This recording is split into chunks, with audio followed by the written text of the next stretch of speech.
Welcome to the NCAA Baseball Regionals presented by Capital One. This afternoon in Atlanta, it is Game 7 of the Regionals, a winner-take-all game with the number 2 seed, the Oklahoma Sooners, trying to take out the top seed in the regional and the number 2 national seed, Georgia Tech Yellow Jackets. Here's a look at our bracket as it stands right now. The winner of this will play Kansas. Oklahoma would travel to their former Big 8 rivals, while Georgia Tech would host a super regional for the first time in 20 years. And we welcome you inside our broadcast booth at McNeese Baseball Park on the campus of the Georgia Institute of Technology. With Gabby Sanchez, I'm Mike Farron. Well, that game turned quickly yesterday. Trailing 8-2, Oklahoma's offense had a monstrous fourth inning. It was a big fourth inning for Oklahoma because it looked like everything was down and Georgia Tech was taking control, and they decided nope, and it all started with Brendan Brock hitting a big home run to start it off. Dayton LaChance, a huge grand slam. Trey Gamble said, hey, I'm not done yet. I want to join the home run party himself. How good was that OU offense in that inning? How about they scored 7 runs on 19 pitches before an out was recorded? I mean, just a huge offensive outburst from a team that was 13th in scoring in the SEC this year. Well, on the flip side, Georgia Tech played well in the first half of the game. The offense struggled in the back half. More than anything, there's pressure on them. They are expected to get to Omaha, and it has been a generation since they've even been in a super regional. Yeah, a lot of pressure because of the big players that they have and the big bats. And you're right, it did start off good for Georgia Tech, especially in the first couple of innings. And it all started with Drew Burris. Well, guess what? He got his first hit, and it was a loud one. Ryan Zuckerman had a big base hit himself, too, with a 2-run single right up the middle. But then it was Oklahoma's bullpen that took over. Gavin Jones and L.J. Mercurius shut the door over the final 5 frames to help OU to victory. So it is up to the stars for Georgia Tech. Drew Burris got his first hit in the regional yesterday with that home run you saw. And Vaughn Lackey, the All-ACC Defensive Player of the Year, 2 of the top 10 players in the country, need to carry them today. Yeah, right now you got to look at the stars, and the stars for Georgia Tech have to get things going for them, especially early on to get that momentum. There is nothing like a Game 7 in sports, and that applies to regionals too. Can Oklahoma stun the number 2 overall seed, or will Georgia Tech keep their Omaha destiny alive? We'll find out next.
Georgia Tech will be the visiting team today, even though this game is being played in Atlanta and they are the higher seed. You see Drew Burress, 59 career home runs, the most in program history. Yeah, had himself a nice game yesterday's ball game. Got his first hit. It was a big 2-run homer, followed with a couple of singles himself. They're going to need him in this lineup because I tell you what, this OU pitching staff has been really good. Caleb Daniel getting the start as the DH today in place of Will Baker. He pinch hit yesterday for Georgia Tech. And Michael Catalano will get the start, his first appearance in nearly a month for OU. Thought they might come back to Cam Johnson today. I know he only faced 3 batters yesterday, but he has the big stuff. Catalano, you don't need to be more of a pitch maker, Gabby. Yeah, when we talked to Skip Johnson, we even asked him the same exact thing. How about bringing back Cam Johnson? He said, you know what, it was a thought, but we wanted to be with Catalano because he's a pitcher that we can trust on the mound. He can mix and match with his pitches against this lineup. Game 7 of the regional. The first pitch of the ball game to Carson Kearse is a strike, and we are underway. Winner goes to Supers today.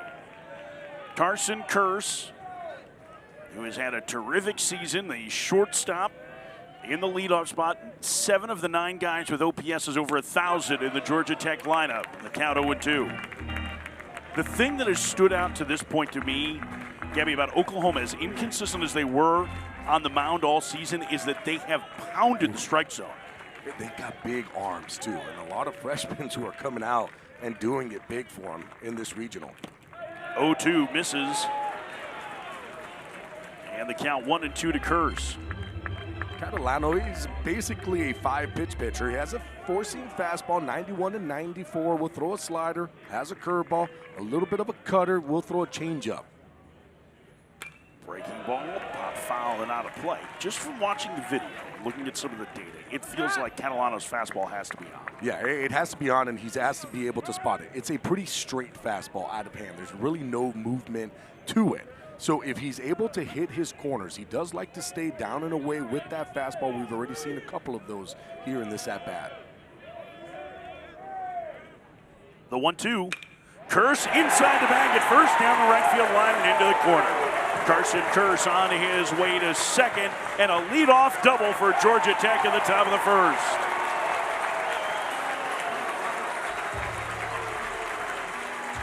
And if you're Georgia Tech, that's exactly what you wanted out of Carson Kearse.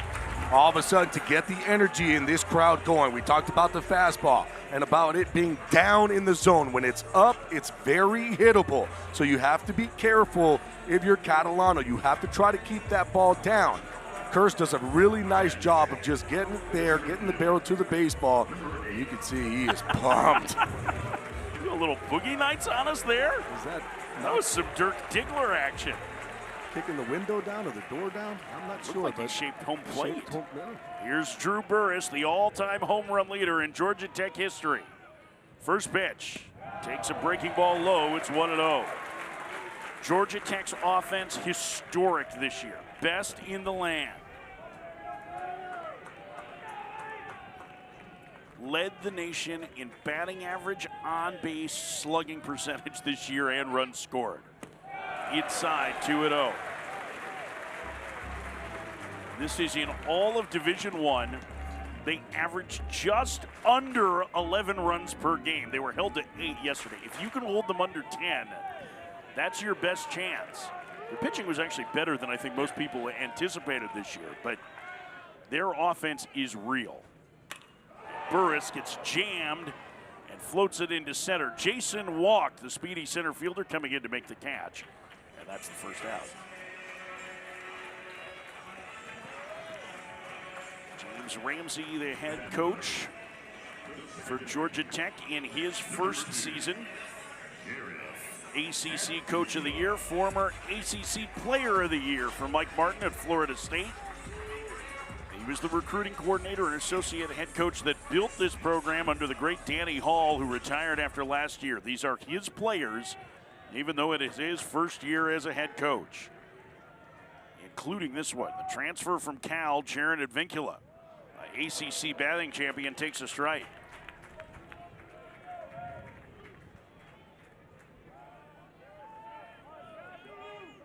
When the Stars are at the plate for Georgia Tech, it is golf course quiet in here. And it has been a pretty raucous crowd at other times, but it is amazing how much it's like watching a tennis match or a golf match. And Danny Hall has had a big smile on his face the entire weekend. He is so proud of this. It's almost like watching a football game when the home team has the football, and all of a sudden the crowd just is very quiet so the plays can be called. But when it's on the flip side, this crowd gets real loud and excited. Sellout crowd this afternoon. Despite the 3 p.m. start, there are very few empty seats right now. It is warm and sunny. It's the first time we've seen the sun in 3 days here in Atlanta. The 2-1. Flat through the left side. It's a base hit. Kearse being waved to third and stopped. It looked like James Ramsey was trying to send him home, and Kearse stopped at third, Gabby. I was because it didn't look like Kearse had a very good secondary at second either. He didn't take off right away. Ramsey was sending him the whole way.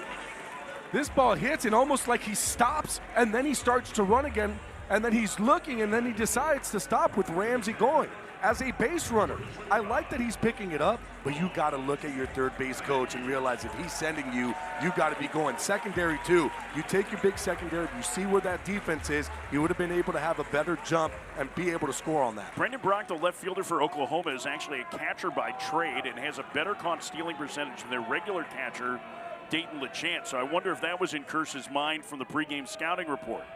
Vaughn Lackey hits. Swing and a miss to the top 5 draft prospect for July. It's 0-1. The catcher, the ACC Defensive Player of the Year, has had a monster offensive season as well.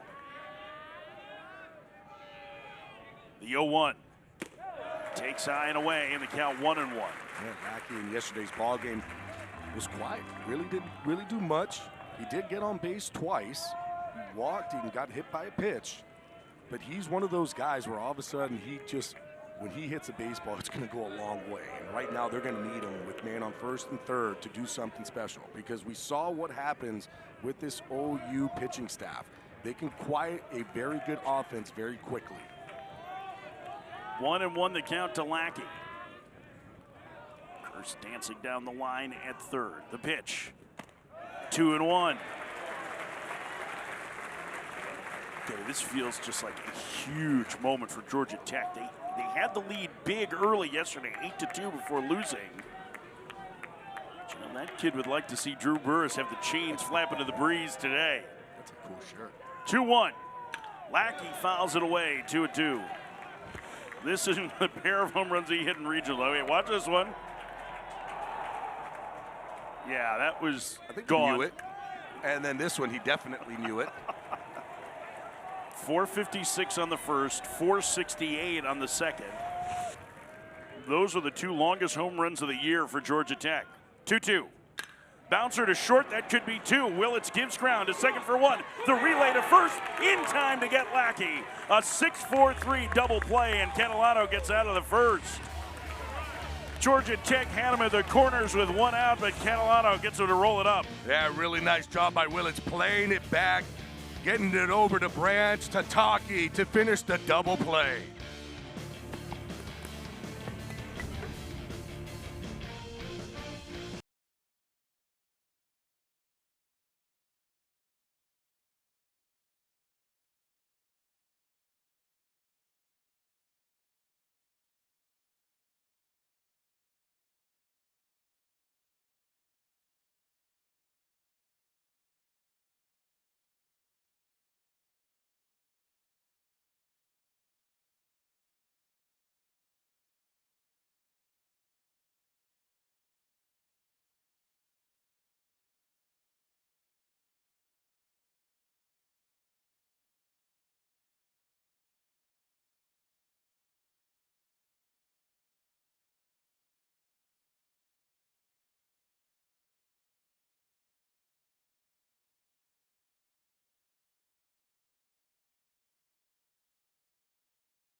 No score, bottom of the first. The Oklahoma Sooners had their best offensive day of the year yesterday. Brendan Brock, boy, his tools are loud. And the fact that that athlete can catch too.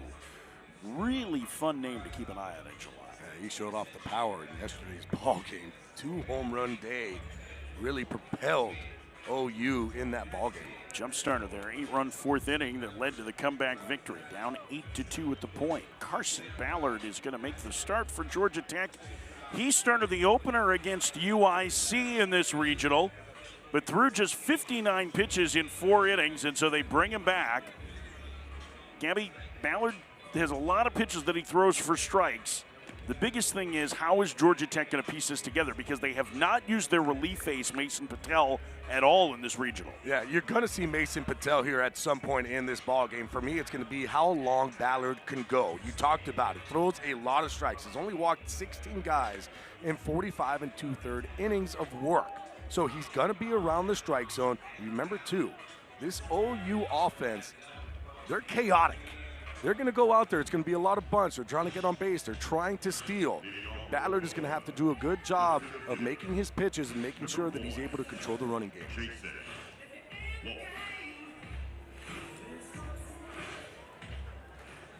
Jason Walk, the speedster, will lead things off for OU. First pitch to the switch hitter. Squares the bunt and takes a strike. It's 0-1. Walk hit a home run in OU's win over the Citadel to put them in the regional final. Leadoff homer in that game. He takes a strike. It's 0-2. OU played 4 games in the span of 36 hours. They won 3 of them just to get to this point. Here's the 0-2. And a roller to the right side. Glove by Schmidt. He'll have to take it to the bag himself and gets there in time to retire Walk. 1 out. Oklahoma led by the great Skip Johnson in his 9th year as the head coach of the Sooners. He's the national runner-up in 2022 when they lost to Ole Miss. Longtime pitching coach, the great Augie Garrido at Texas. Head coach at Navarro Junior College, one of the great pitching minds in baseball. Skip uses the data, but his entire mind is a database. Camden Johnson hooks one down the right field line in the corner, and it's a foul ball. A foul ball off the bat of Camden Johnson. And it's 0-1.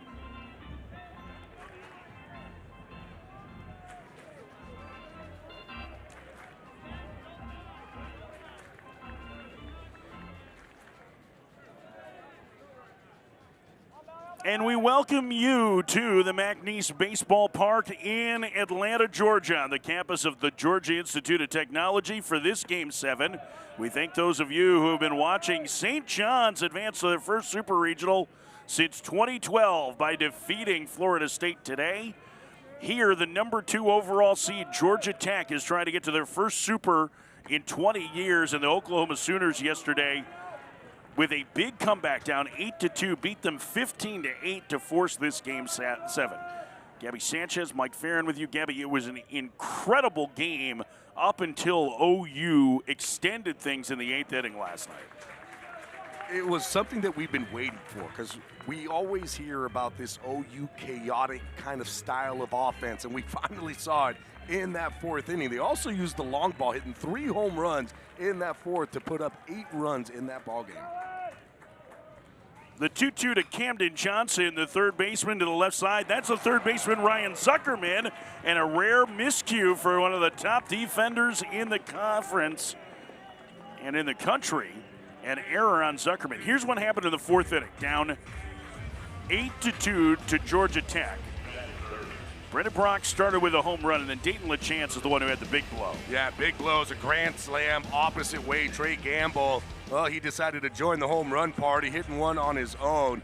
It was so good that they scored 7 runs on 19 pitches before even recording an out. An 8-run inning. It was still a close game till Oklahoma tacked down a run in the 7th. And then 4 more in the 8th inning to put things away. You see what they did. The second most runs they've scored in an inning this season. And the most runs that Georgia Tech had allowed in any inning. Skip Johnson's club forced this Game 7. Now, Oklahoma is the home team in this one, even though we are playing at Georgia Tech, and Georgia Tech is the number 2 national seed. The infielders to the left for the slugging catcher. The transfer from McLennan in Texas, Dayton LaChance, the Quebec native. You saw his grand slam that gave Oklahoma the lead in the fourth inning yesterday. He leads them in home runs. He is strong. He is a big boy, and he likes to swing the bat. He is not waiting around. Down low, the count 1-1 to LaChance. Carson Ballard getting the start for Georgia Tech. He started the regional opener against UIC. 4 innings against the Flames, just 59 pitches. Gabby, the hope is that he can get once through the order at least. Toss to first, the runner back. Yeah, that's the hope that they're saying. They try to get one time through the lineup, but you also know that James Ramsey, if all of a sudden Ballard is throwing the ball well, he's throwing a lot of strikes, he's able to keep the pitch count down, that he will go then batter to batter after one time through. The 1-1. LaChance in the air to deep left center field. Going back on it is Brocious, and it's going to be a home run. Dayton LaChance with a 2-run homer, and OU has the lead in the first. It's 2-0.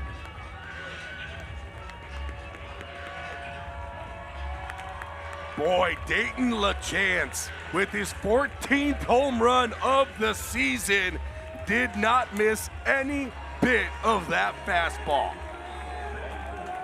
This is exactly what OU wanted. Get on the board quick. It's a fastball. It's coming back into the barrel. It left the bat at 110 miles an hour, goes 443 feet. 2-0 Oklahoma, and Jackson Willits, the shortstop, bats. You see what Oklahoma did in the regular season. 10 home runs. This is the third time that they've played Georgia Tech. 7 of them are against the Yellow Jackets. James Ramsey club is going to have to come from behind today. Jackson Willits, the junior shortstop, waits, and he lines that one into center field, and it'll get down for a base hit. And the hit parade continuing for Oklahoma here in the first inning. You know, ahead of that LaChance homer, Gabby, a rare error by Ryan Zuckerman, the third baseman, having to play over in the shortstop position. Yeah, but here's the thing, though. Carson Ballard has to be able to kind of wipe that from his mind. There's some pitchers that go out there and you make an error behind them, and all of a sudden they try to maybe do a little bit too much. Their balls aren't moving. Ballard is known for that sinker. He has a good one. He has a cutter. He's got to be able to move those balls around. Check swing by Trey Gamble and fouled away. It's 0-1. Gamble, a pair of homers in this regional, including one yesterday. 25-year-old DH transferred from Salt Lake Community College a year ago.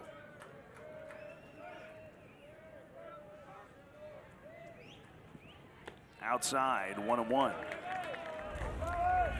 Let's go back and look at that error, Gabby. What do you see with this? You know what? I just think he missed it. He was coming in exactly how he was supposed to. That ball's coming up, and he just whiffed at it. He did everything he was supposed to. I don't think he needed to really rush that much for it. Even though Cam Johnson can get down that line, he could have just kind of gotten that with 2 hands rather than reaching with 1. But I don't think it was anything other than he just missed the ball. And Zuckerman is a high school shortstop, despite the fact that he was 6'4". And the transfer from Pitt this year worked very hard to become an exceptional defender, and he made 2 outstanding plays yesterday. He's been among the nation's leaders in defensive runs saved at third base this year. 2-2.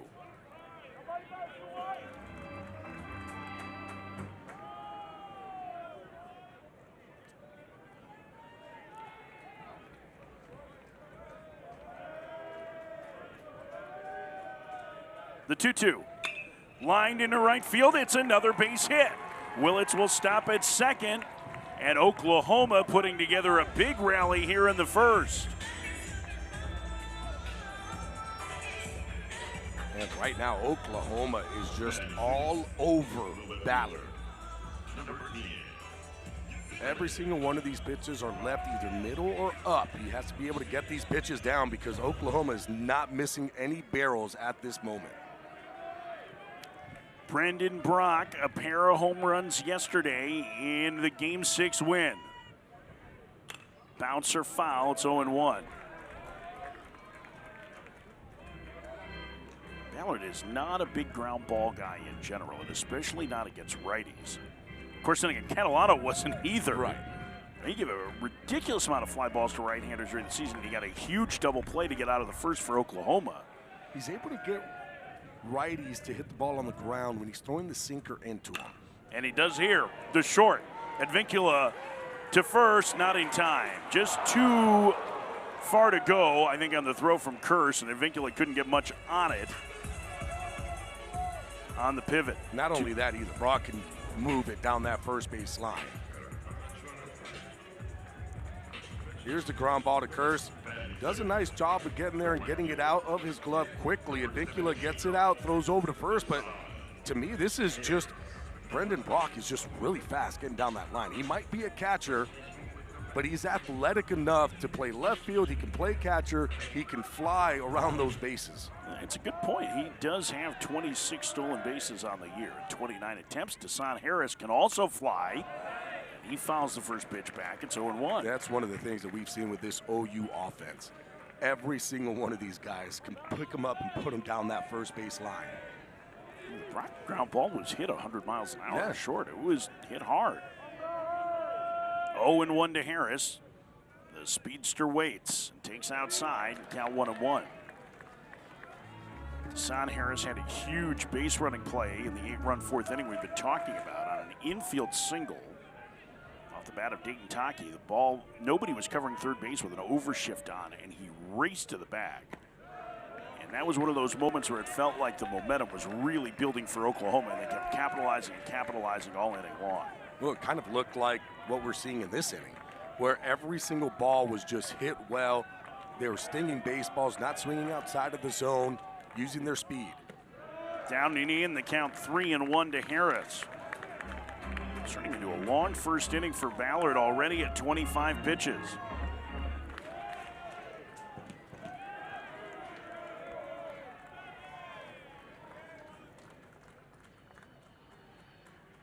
Back through the middle, a base hit for Harris.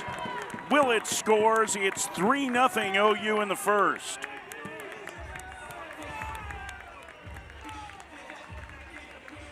And there is a restlessness in this crowd here in Atlanta. Yeah, I'm surprised right now that Georgia Tech doesn't have anybody warming up. Because for me, just Ballard, just really his pitches aren't moving like we're used to seeing. All these pitches are being left up.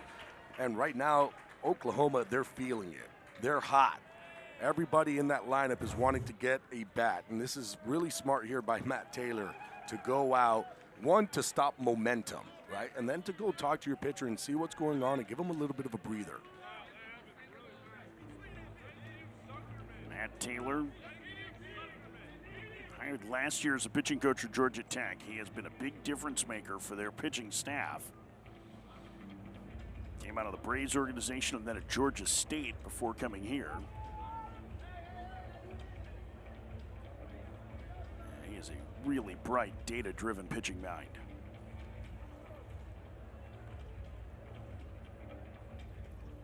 It is just starting to get very tense there. There's a look at the Georgia Tech bullpen. It is empty, so Ballard's going to have to work through this. And you just have to think at what point, right? Because you need to start getting somebody up, because right now when you're looking at what Ballard is doing, you know, velocity is not typically where we're seeing it at. The fastball 92, that one's okay. You know, that's tops out at 93, it could be even at 94, but even the cutter is not where he wants it to be. Here's what Super Regional looks like right now. We have a bunch of Game 7s today. See St. John's that just moments ago knocked out Florida State. Knocking off a national seed. The winner of this gets Kansas. UCLA, the #1 overall seed, knocked out by Cal Poly. West Virginia forcing a Game 7 against Kentucky tonight in Morgantown. They would host that Super Regional if they're able to win. But did you see the end of that game at all? Kentucky balked home the tying run in a 4-run ninth inning for West Virginia. I did not. I did see the clips, but I didn't see the game live. Well, I know you didn't see it live. We were working. We were a little busy. But I did see the clip. 3-0 the count to Dayton Taki. The first baseman for OU waits. Sorry, 2-0 the count. Now it's 2-1.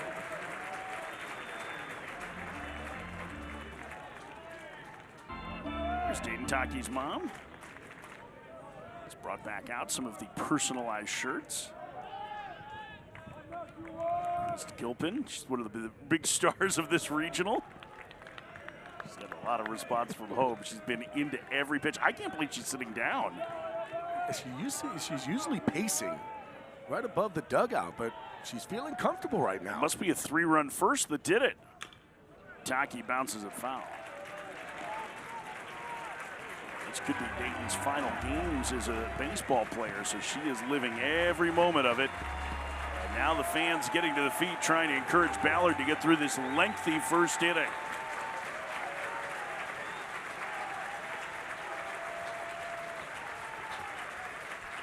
Three and two, the pitch. Taki pops it up. Left field, Parker Brocious coming in, and he will make the catch, and the inning is over. But a 3-spot for Oklahoma in the first, including this blast. Viva La Chance! Dayton La Chance with a 2-run shot. It's 3-0 Sooners.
First inning, Georgia Tech threatening. And watch this. Gabby, James Ramsey trying to send Carson Kearse, but he shut it down. Well, here's the thing, too. Carson Kearse knows that he didn't get a big jump, so he couldn't go. And what did that lead to? Where Von Lackey's coming up in that situation, you're thinking everything's going to be fine. Ends up hitting to a 6-4-3 double play. And then Oklahoma, 3-spot in the first as Ryan Zuckerman's error helped that. The leading home run hitter for Georgia Tech fouls the first one away.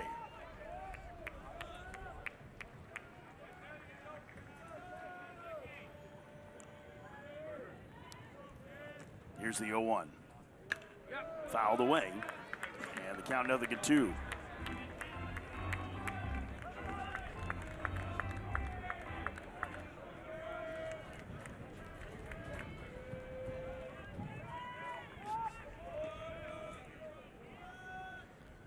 Here's the 0-2.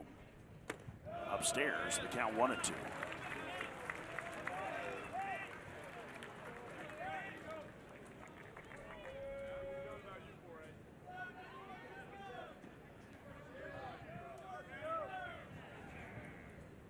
And Zuckerman lines it just foul down the left field line.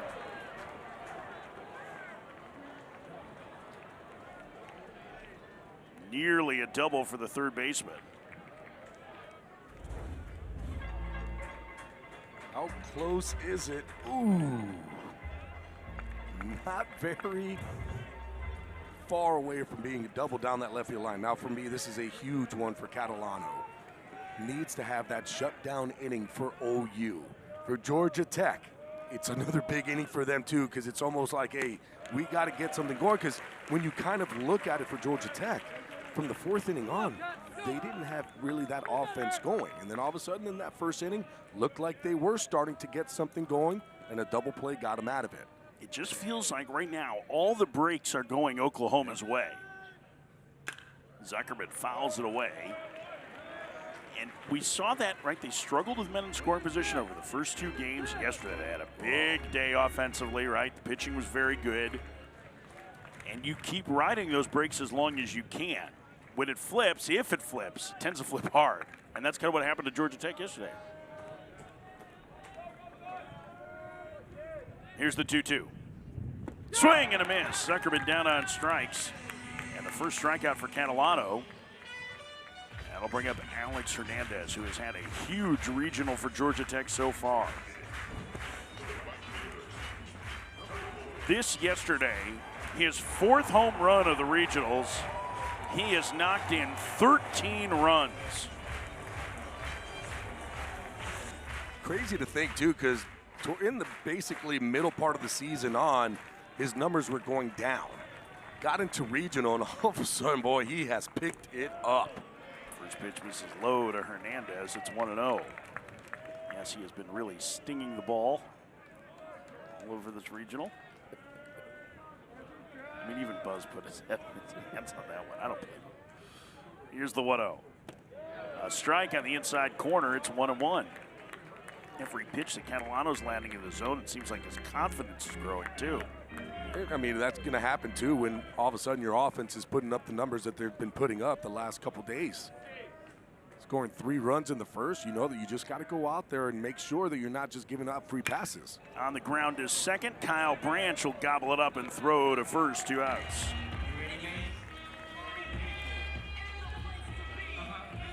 ESPN is the home for the NCAA College Baseball Regionals. For around-the-clock multi-game coverage, you can scan the QR code on the screen. ESPN Plus subscribers can access expanded coverage with Squeeze Play, the best way to watch regionals, including regional finals today. Chris Button on the desk now. Matt Schick will be in with Mike Rooney and Chris Burke this evening, as we have a very, very busy Monday.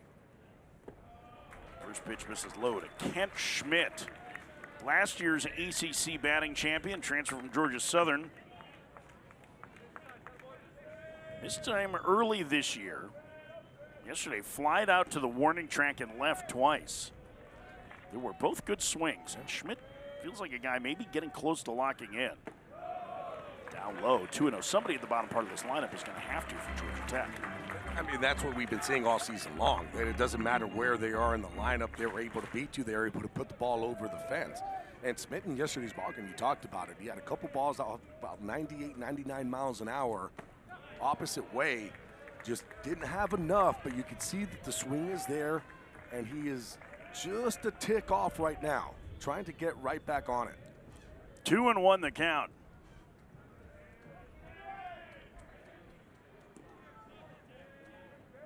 The pitch on the ground into the shift. Shallow right. Kyle Branch has it again, and a 1-2-3 inning for Catalano through 1.5. Oklahoma leading Georgia Tech 3-0.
NCAA Baseball Regionals are presented by Capital One. What's in your wallet? McNeese Baseball Park in Atlanta, OU with a 3-0 lead as they come to bat in the bottom of the second, and already out of the pen after an inning for Georgia Tech, their relief ace, Mason Patel. One of the best relief pitchers in the country over the last 2 seasons. Just really good at being able to move the ball around. An excellent changeup. But what he does best is just basically attacks hitters, and he attacks the corners. So that's what I can expect out of him. And there's a reason why they're bringing him in. For me, just Ballard today didn't have it, and that happens sometimes when you're a pitcher. You come out, you have thrown a couple days ago, your stuff is not going to be as sharp.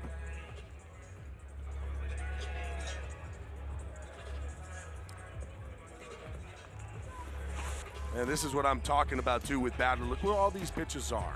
Everything, that one not too bad, but these right here, middle of the plate, elevated up, good hitting pitches. That one again, elevated up. Those are the pitches that he wants to get work down in the zone, but he was just leaving them over the heart of the plate. And when you do that against a very good hot hitting team, because right now that's exactly what Oklahoma is. They are hot. They're hitting everything hard. You make mistakes over the heart of the plate, they are crushing baseballs. Now, Patel is stretched out. He could probably give them 4 innings or so, Gabby. I mean, this is an aggressive move early in the game. Yeah. They need to get zeros. They need to get zeros. That's exactly what it is. And I guarantee you that James Ramsey's looking at it going, okay, what's our best chance here? We're going to have to go with Patel. First pitch is a strike. It's 0-1. Patel transferred from Georgia State last year, was the best reliever in the ACC all season. At the midway point, it looked like he might win the ACC Pitcher of the Year last year. He started in the rotation this season, struggled a little bit, and some arm tenderness, and then back at the pen, he has been his old self. The 0-1 to Branch, outside, 1-1. Here's a look at the numbers on Patel. 5 earned runs, and 3 of those were against Virginia in 1 game in the ACC tournament, so he has been very, very good overall. The 1-1 to Branch, fouled to the plate, the count 1-2.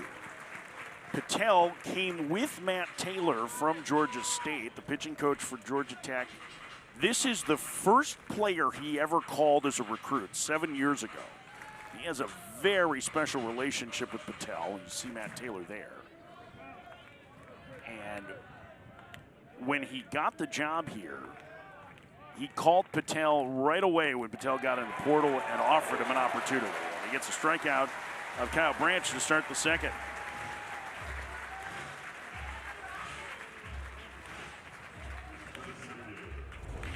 And this is Patel's pitch. It's the changeup. We talked about it. It's a really good one. It works from side to side. It's got some good downward depth to it.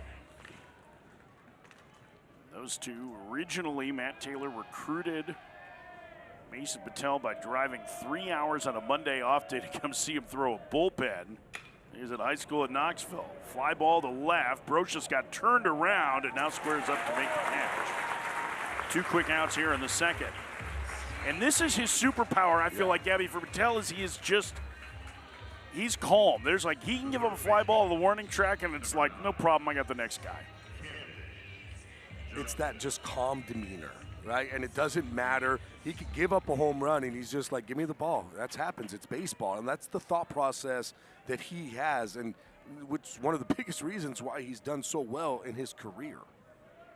2 outs for Camden Johnson. Johnson reached on the error in the first inning that helped open the door for a 3-run OU frame. As the speedy third baseman takes a strike, it's 0-1. Talked about Patel, too, just going right after hitters. He's a painter, man, just paints corners from side to side, has that really good changeup that gets a lot of swing and miss. Bouncer foul. It used to be guys like that through 84, 85 miles an hour in college. Now it's 90, 91, right?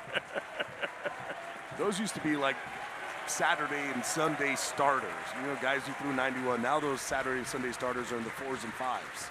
He's brought some life to this crowd as he gets ahead of Johnson 0-2. Misses with a breaking ball.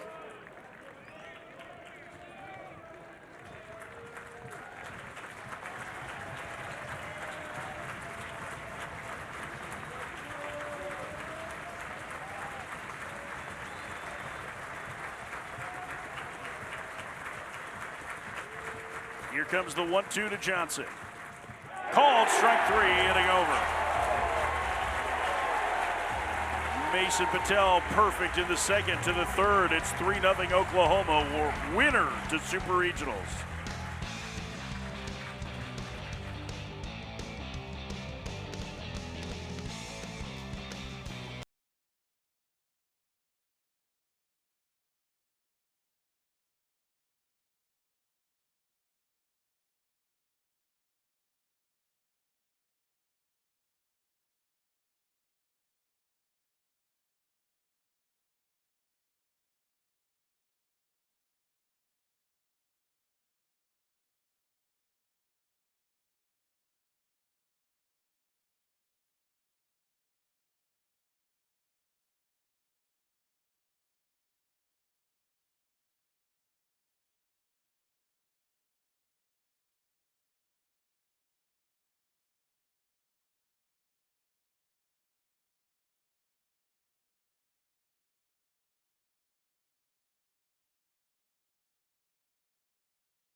They advance to Super Regionals, defeating Liberty. They will take on Mississippi State.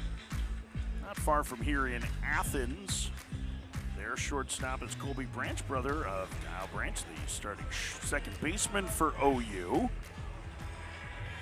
And the sophomore's family is here. There's his brother, fresh off their regional win, and there's his mom, Carrie, having a conversation. So the Branches have been going back and forth between Atlanta and Athens. Carrie and Rusty Branch, they have an apartment in Athens that they have rented for the year. They've been traveling back and forth watching both of the boys play. You see Trey Phelps with the sunglasses on, the Georgia Star, who came with his teammate to watch a little Super Regional baseball today. The biggest chain I've ever seen on a human being. Does he play with that in the game? No, he doesn't. I mean, he does play with chains. Impressive. Trey Phelps is just an absolute joy to be around. Like, he is the biggest personality. I know he has rubbed some opponents the wrong way over the years. He got ejected yesterday, a controversial move, but really loves baseball. I mean, he was a guy that played a ton of baseball growing up. But anyway, the Branches have been going back and forth, and they had a plan that they had set out to try and make sure they could see both boys play. And it worked out with OU winning yesterday, as Brocious fouls it down, that they could be here for Game 7 of Regional, hoping to send two sons to Supers. That would really be tough. Well, here's the real challenge for them. Their third oldest, Carson, made it to the Texas State Finals this weekend in baseball. And I had asked Rusty, are you guys planning to go back? And he said, well, let's put it this way. If the Texas State champions are going to play the international champions in Omaha, then we would go. But next weekend, we are going to be wherever we feel like has the best chance to get us to Omaha. So I think there's a good chance that they'll be back at Athens. And who knows, maybe they'll split up. If OU advances, they can go to Lawrence and take on Kansas. Trey Phelps will not play in Game 1 of that Super Regional after the ejection yesterday. But I saw that one too. What'd you think about that? To be honest with you, I feel like you got to let the kids be kids and play and have fun. I don't think he was doing anything mean. He was pointing to his family.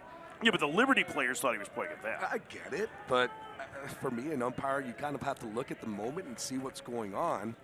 And I feel like, unfortunate for him, he ends up getting thrown out and he's going to have to miss the Super game.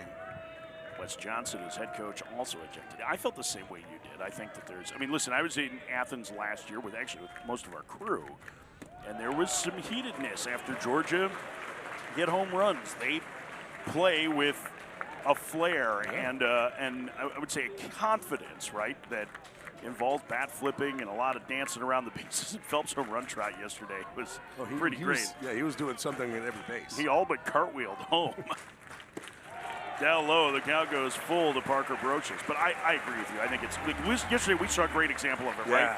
Brian Marine, the home plate umpire, had a chance to throw Trey Gamble out of the game after an argument, but he held back and he let the players play, and I think he deserves credit for that. Yeah, I agree. Big at bat here for Brocious to start the third with Georgia Tech down 3-0. And Parker Brocious, who's been one of the big stars of the postseason for Georgia Tech, draws a leadoff walk. The NCAA Super Regional coverage continues Friday across ESPN, ESPN2, and ESPN Plus. For more information, visit ncaa.com, the home for all NCAA championships.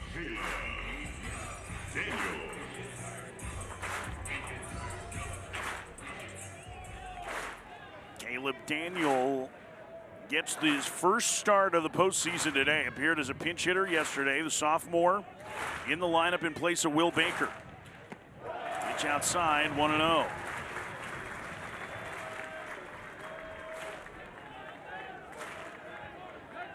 Georgia Tech has had trouble cashing in leadoff walks of late.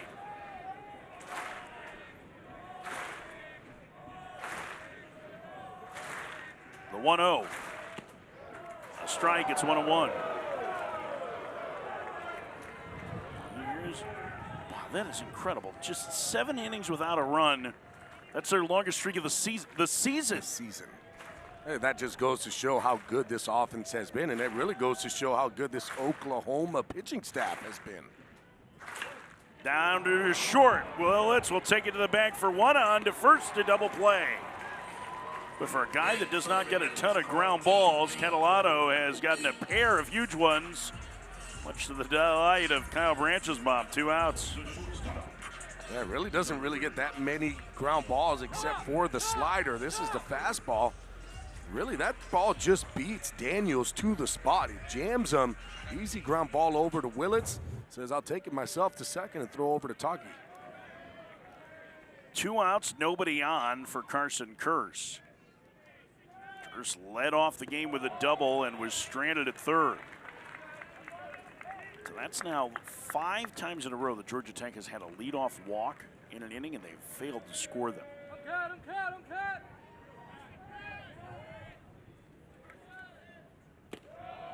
Down low to Kearse, 2-0. Second time through the order here. And you mentioned that before, Gabby, is something that you were really going to focus on and what kind of adjustments you want to see these Georgia Tech hitters make. And you see this Georgia Tech offense make a lot of adjustments, especially second time through. A lot of talking with one another in the dugout.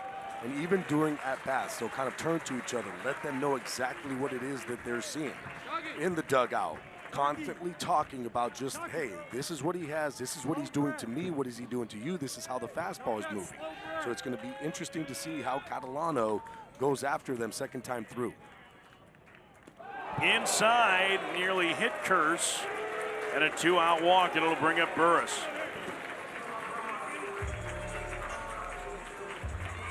Second walk of the inning for Catalano and a mound conference. Stating the chance will gather everybody. The catcher, whose 2-run homer gave Oklahoma the lead in the first.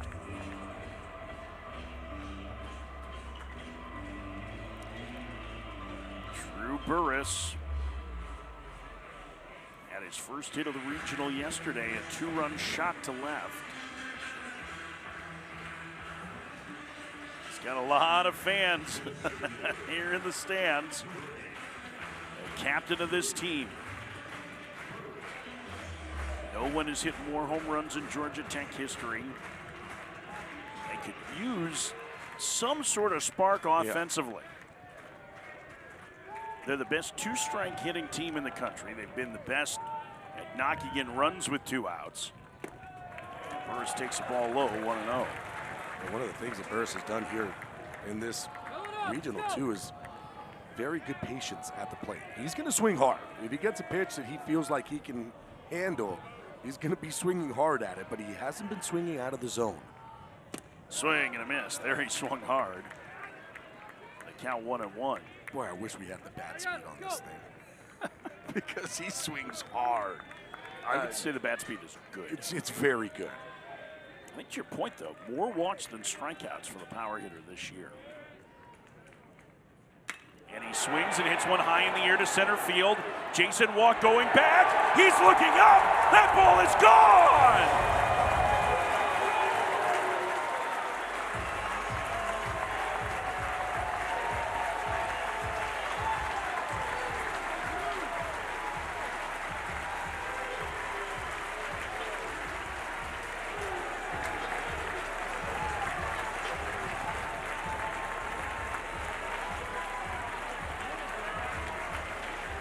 Career homer number 60 for Drew Burress, and it's a one-run game.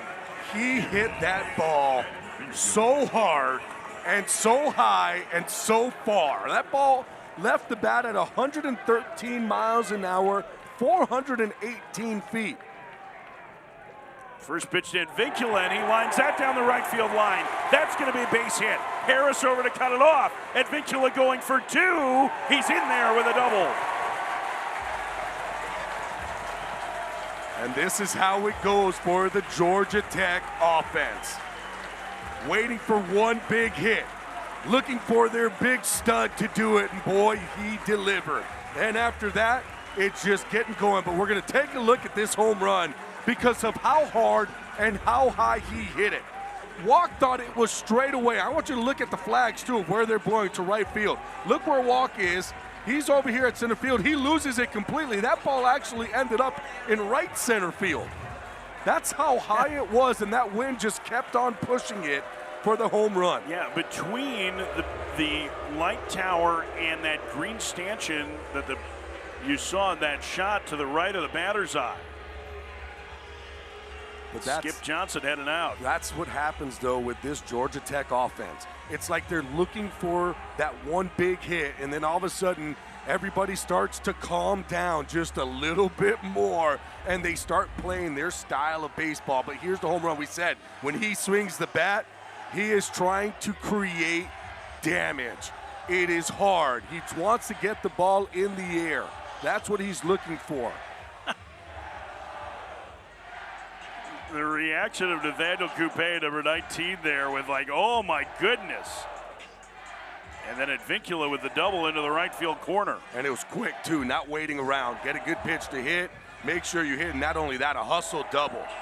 We talked to James Ramsey about their two-out offense in Charlotte during the ACC tournament. And he said he has been proud of them starting these two-out, nobody-on rallies that have led to big innings. And here's Lackey. A double play in the first as he takes a ball low, 1-0. Action in the bullpen for OU.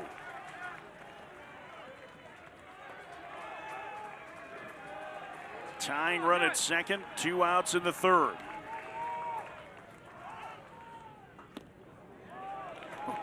Good breaking ball, 1-1. Right-hander tossing. Jason Bowden. Hard-throwing, low slot guy.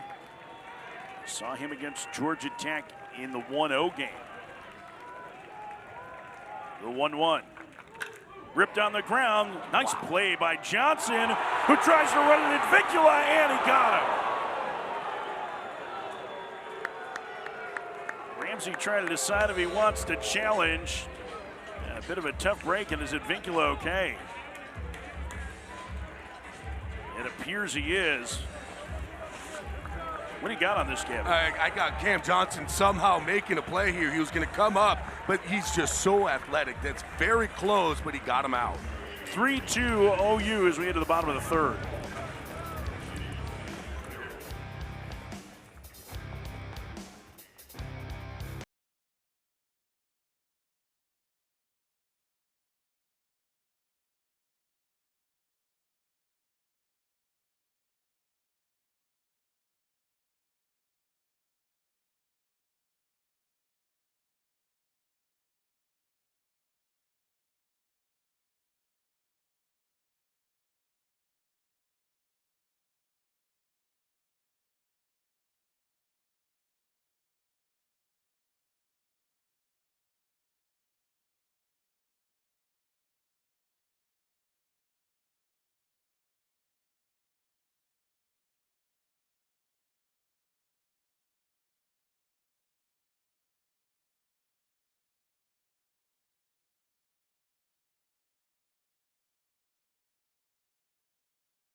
victory. You seemed very proud of them. Yeah, I mean, that was a big deal. I mean, you persevered through 36 innings and 36 hours, and it shows your toughness, and just keep going. Your offense has continued it again here today. What are you guys talking about in there, and what do you want to see out of them? Just trying to see the ball up and get good pitches to hit. I mean, last time I looked, Ted Williams said get a good pitch to hit. He was pretty good at that. Yeah, he was. Skip, best of luck today. Great to Thanks. see you. Appreciate the time. Thank you, guys. Yeah, Skip Johnson, the head coach of Oklahoma. I mean, if you're going to follow anybody, you're going to follow Ted Williams, right? He wrote the art of hitting. Get a good pitch to hit, you're going to be good. I mean, you did a great job breaking that down in the first inning. They got those pitches, but Patel has been more on the corners. Yeah. So as LaChance, who hit a 2-run home run to give Oklahoma the lead in the first, takes ball one. Well, I mean, he said it right there, right? Skip Johnson said, got to get these pitches up. Why? Because Patel makes his living at being down in the zone. If he's getting those pitches called, it's going to be tough.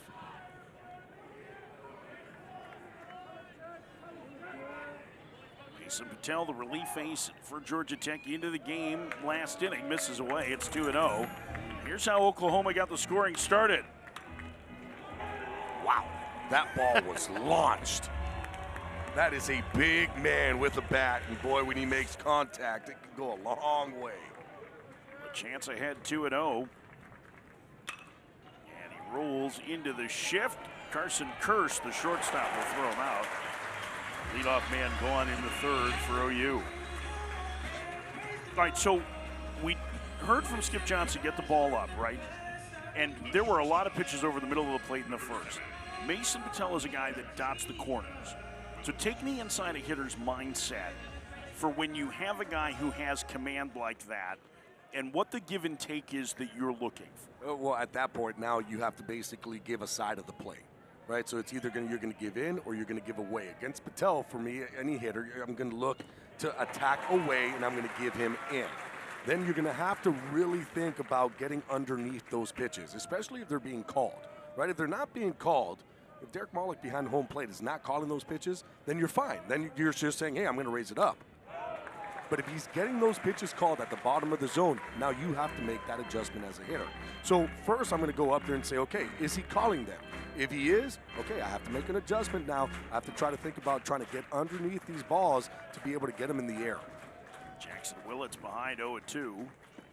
Goes down on strikes. Patel set down all 5 that he's faced so far, 2 outs. And this is the thing with Patel. I mean, he can go side to side. It's the changeup again. The changeup is his pitch. It's good. A lot of movement to it. He can throw it in. He can throw it away. He has a lot of control. He does have a fastball that's 91, 92. So think it's a 10-mile-an-hour difference between the fastball and the changeup. Trey Gamble hits, swings, and misses a changeup there. It's 0-1. Actually, that may have been a breaking ball now that I think of it. It's he'll throw like a little cutter or a slider? Yeah, he'll throw a slider to lefties.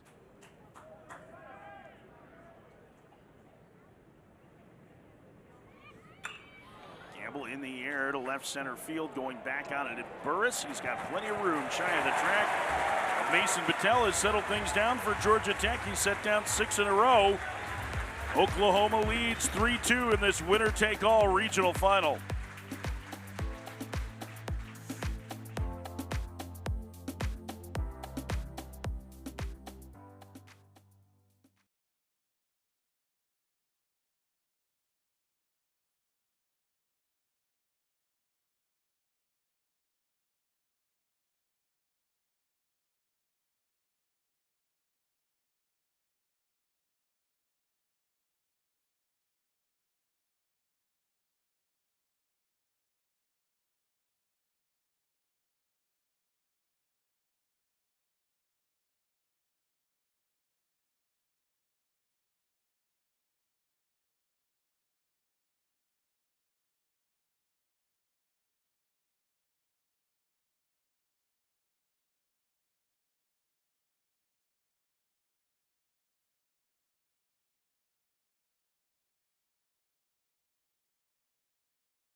The celebration is on. A week from Friday, the Men's College World Series gets underway at Omaha. Game 7's today. Troy pounded Florida yesterday to force a Game 7 in Gainesville. Kentucky, West Virginia, that's going to be a must-view later tonight, as is USC and Texas A&M. First pitch to Ryan Zuckerman. Jason Bowden is down low, ball 1-0. A new pitcher for OU. Michael Catalano went 3 innings. First time through was pretty good. Yep. We talk about it too, the adjustments that Georgia Tech is able to make. Ryan Zuckerman off the end of the bat to first. Dave Pataki taking it back himself for first down. Here's the line for Catalano. 3 innings, 2 runs allowed. The guy who was the midweek starter for a good chunk of the year and hadn't appeared in a month. He keeps him in the game, and I have to think Oklahoma is going to constantly. Nobody is probably going to face the same pitcher twice if this game is closed from here on out. Yeah, I think for Skip Johnson, he kind of started to realize, okay, they're figuring something out here. We're going to go to the bullpen, and they have great arms out of that bullpen. Bowden is one of them. It's a hard, low slot righty, good fastball, 93 to 96. It's a sinker, so it's going to sink into righties. He'll throw a slider off of that same tunnel, so he's working both sides of the plate with those 2 pitches. Inside of the ball, the count 1-1 to Alex Hernandez. Right fielder grounded to second his first trip. 13 RBIs in this regional and 4 home runs for last year's ACC Freshman of the Year. Inside, 2-1. He impressed with his arm strength. Former two-way player. I guess he's still technically listed as a two-way, but he threw a man out of the plate yesterday. BB? He showed off the cannon. People stopped running on him is what it was. Even OU runners who can fly were like, all right, maybe we should calm down when the ball gets hit out there to right. Hernandez using one of their timeouts after that one. Maybe a touch high. I understand you didn't like it. The guy's throwing 94, 95 miles an hour top of the zone. I don't think it was that bad of a pitch. Yeah. James Ramsey giving encouragement to Hernandez. Probably a good use of a timeout there by Hernandez because you don't want to take yourself out of this at bat, right? Do you? And that's the thing that it looks like, where he's even saying like that pitch was up, and I love that James Ramsey was like, okay, then fine, it was up, but let's go. Got to move on, right? It was one pitch, and you can't let one pitch ruin your at bat. That's the tension of a day like today, where everything is on a razor's edge. And if I'm Bowden, I'm throwing the same pitch up there. Just missed there, and the count goes full. I would have thrown that fastball right back in that same exact spot. Well, he certainly got him leaning out over the plate to be able to do that. After the breaking ball here, 3-2 the count to Hernandez. Bouncer to third. Camden Johnson will throw him out, 2 outs.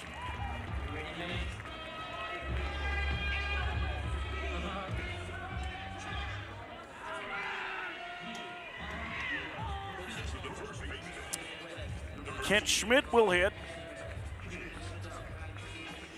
First baseman grounded to second his first trip. Oklahoma with 3 in the first, holding the lead over Georgia Tech here in the top of the 4th, the winner of Super Regionals. Pitch outside, it's 1-0.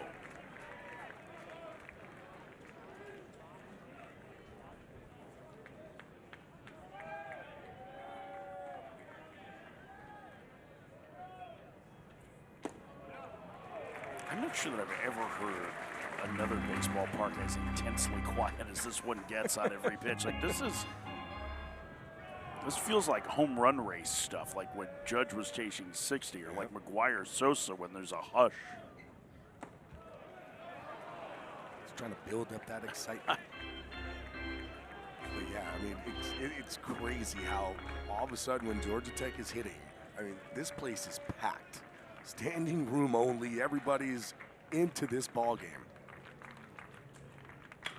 Bouncer to the right side and right to Kyle Branch. And a 1-2-3 inning for Jason Bowden. We will talk to James Ramsey, the head coach of Georgia Tech, next. It's 3-2 Oklahoma at the bottom of the fourth.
Tech 3-2. We're joined now by James Ramsey, the head coach of the Yellow Jackets. And James, you had a good conference there with Alex Hernandez when he took the timeout. What was the message to him in that? Yeah, just one pitch at a time. I think that's the thing is when you got guys that are running it east-west and balls clip the zone and, you just feel like you need a little bit of a reset in this pitch clock era. I think, he just needed a little bit of a reset, got back in the at-bat. I think that's what it's all about for us is just continuing to stay one pitch at a time on both sides of the ball. James, you have Mason Patel out there.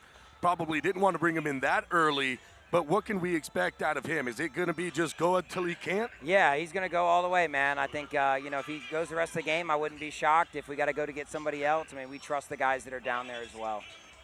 James, we appreciate the time. Best of luck this afternoon. Appreciate it, guys. Go Jackets. Game 7 of the regional. We were talking to him in the break a little bit about the intensity on the field. And he's like, yeah, man, I feel like it's good. That's the fun part, right, is the intense part of competition. Yep. Brendan Brock will lead things off against Mason Patel. First pitch. This is 1-0.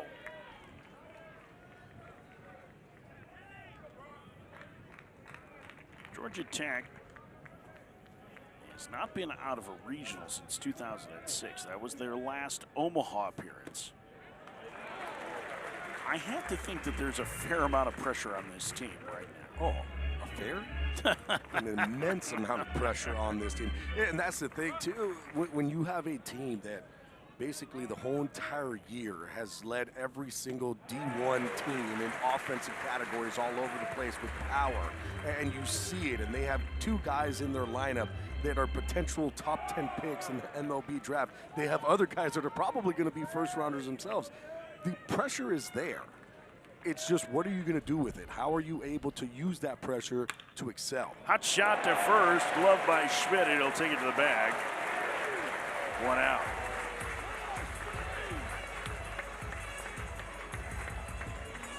That'll bring up Desan Harris. Patel set down all 7 that he's faced. Drew Burris has Georgia Tech back in this game. The 2-run homer, Von Lackey. Hitless so far today. We talked about the Stars at the outset. They need to perform. So far, one of them has come up with a big hit for Georgia Tech to get some life back into this crowd. Tamper foul, it's 0-1.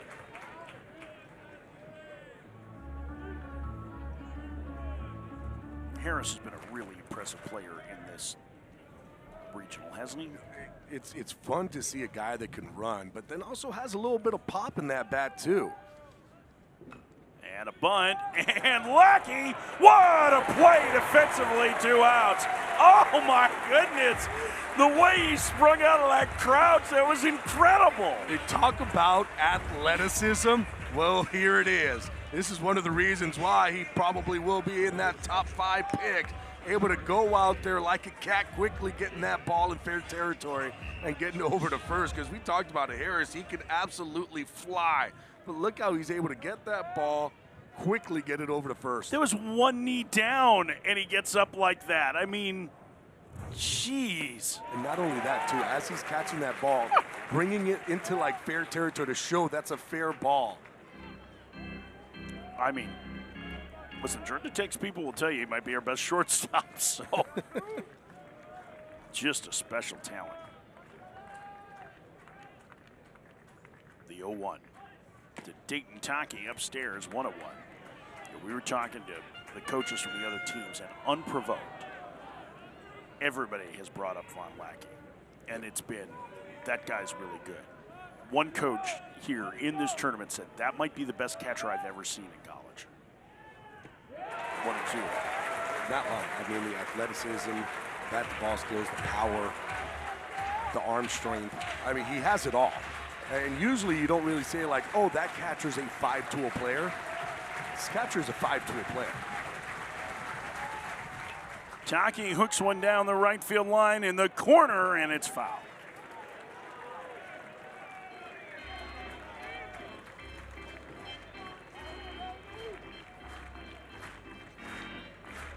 Patel has set down all 8 that he's faced to this point, entering in the second inning.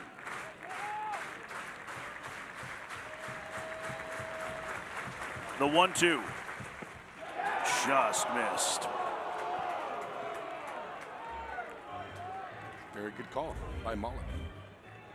Mullen behind home plate. This pitch is down.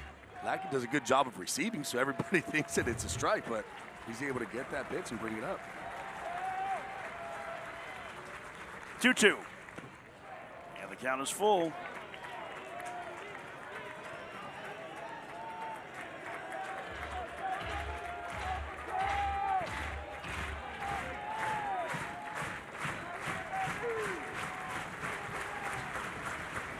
Here comes the payoff.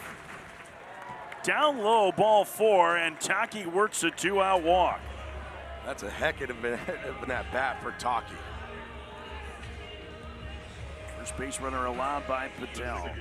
Tonight at 7 Eastern on ESPN, number 1 Alabama turns to Jocelyn Brisky and their pitching staff to lead the Crimson Tide to the Women's College World Series final. Alabama 7-0 in the NCAA tournament. Tennessee, Texas, the other side of the bracket. That's coming up tonight at 7 Eastern on ESPN. Number 9 hitter Branch takes ball 1.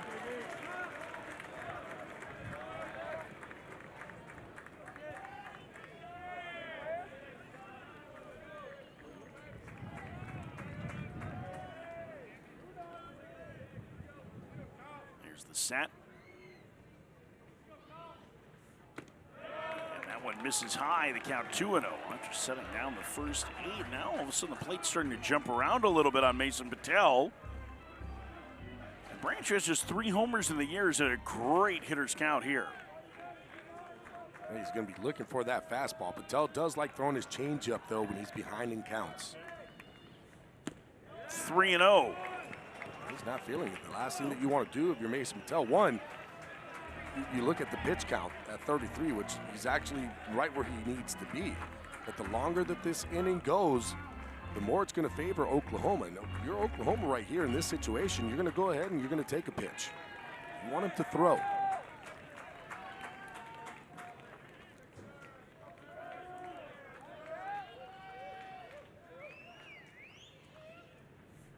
Up and in, ball 4, and back-to-back walks for Patel here in the 4th. This is something you don't really see out of Mason Patel. Doesn't really walk guys. For the season, that was walk number 14 in 39 innings. Not a big walk guy, so this is why you're seeing everybody kind of coming together. See what's going on over there with Mason Patel, just kind of giving them words of encouragement. Give him a little bit of a breather here.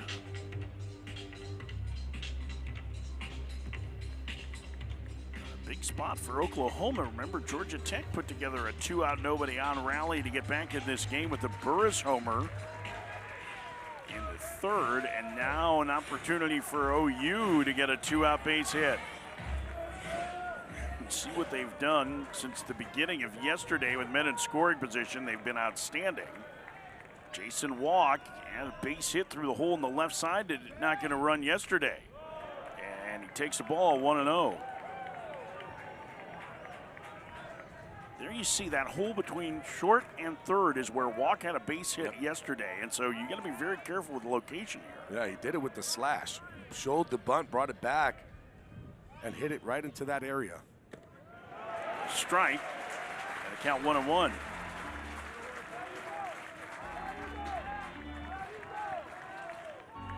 Talent thrown 8 straight out of the zone before that pitch. 1-1 the count. Taki at second.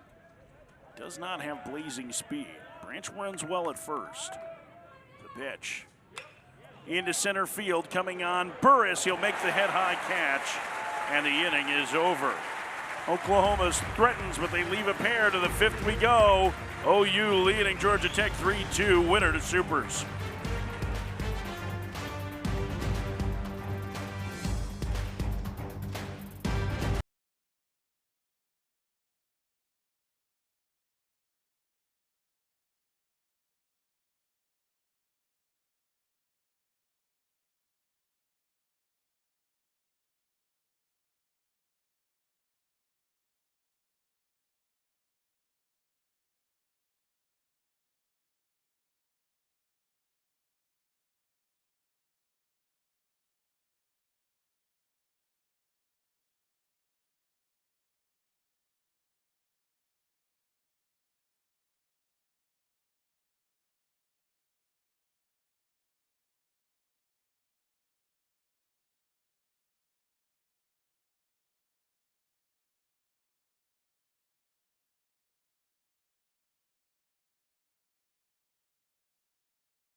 Championships, confetti rains, nets are cut, joy erupts, hardware is hoisted. History happens here on ESPN, home of NCAA championships. Well, one of these teams will continue their quest for the Men's College World Series in Omaha. The other will take an off-ramp off that road today. The winner gets Kansas. Will that be played at Hoagland Ballpark in Lawrence? Well, if OU wins, Georgia Tech wins, the Jayhawks will be coming here to take on the Yellow Jackets. 8-9-1 due for Georgia Tech here on this warm and breezy day in Atlanta. First pitch misses low to Parker Brocious. It's 1-0. Parker Brocious, too. A lot of these home runs that he has hit, it's going opposite way. And we're looking at the flags right now, and they are howling down that right field line. And Brocious to right field, and he has tied the game.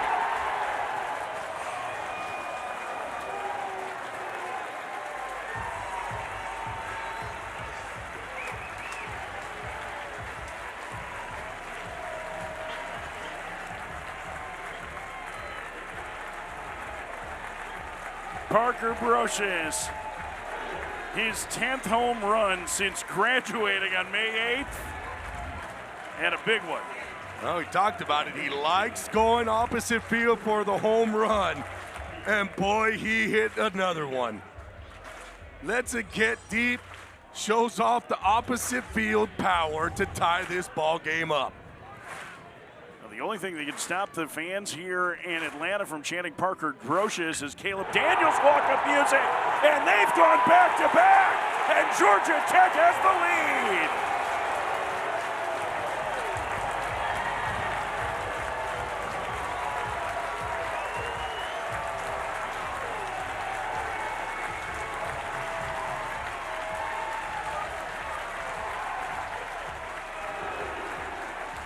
The only thing faster than that ball getting out of here was the sprint around the bases by the sophomore on his 10th of the year. Yeah, we talked about the bottom of the lineup getting their work done, and we said this whole season they've been doing it. Caleb Daniels comes through, gets a 95-mile-an-hour fastball, and hits it out at 108, travels 425 feet to the top of the trees. You think they're excited?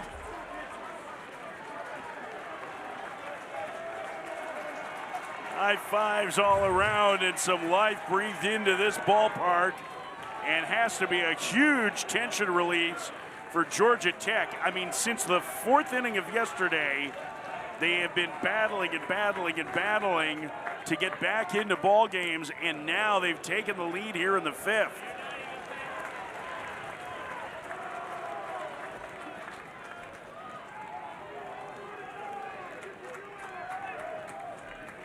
Carson Curse bats. A strike in the count 1-2. Curse saw Jason Bowden in the 1-0 game on Saturday night. The first 4 hitters in the lineup all faced him. Curse grounded out. Burris reached on an error and then a pair of walks. He dumps this one into right field in front of Harris, a base hit.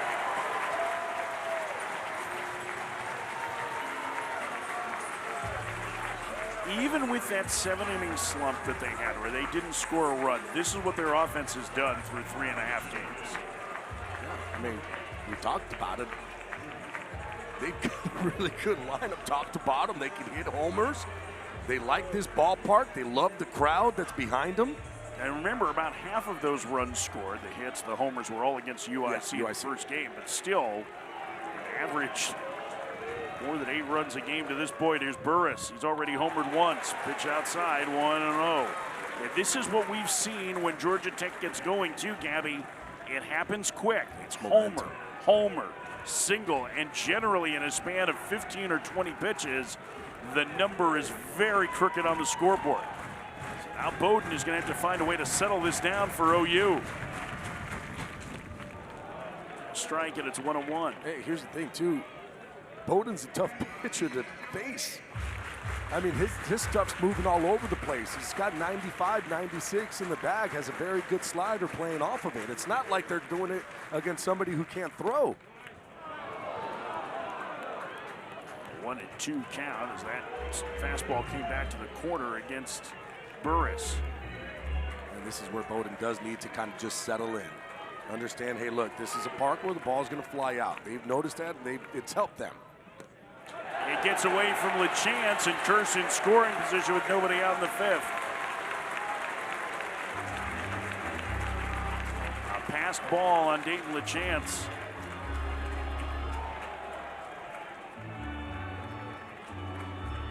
You know, I'm looking at LaChance right now. It seems like he doesn't realize what was going on, or maybe it was supposed to be a certain pitch and he got crossed up. He's frustrated with himself. He's frustrated, and he was throwing the ball down. He was looking at the dugout kind of like, what was that? 2-2 the count.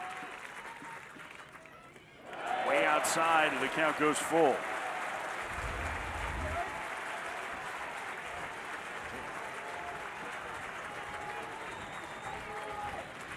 The pitch just didn't react the way he wanted it to, or thought it was going to. That's what it looks. It's almost like he thought the ball cut on him. Swing and a miss. Burris down on strikes for the first out.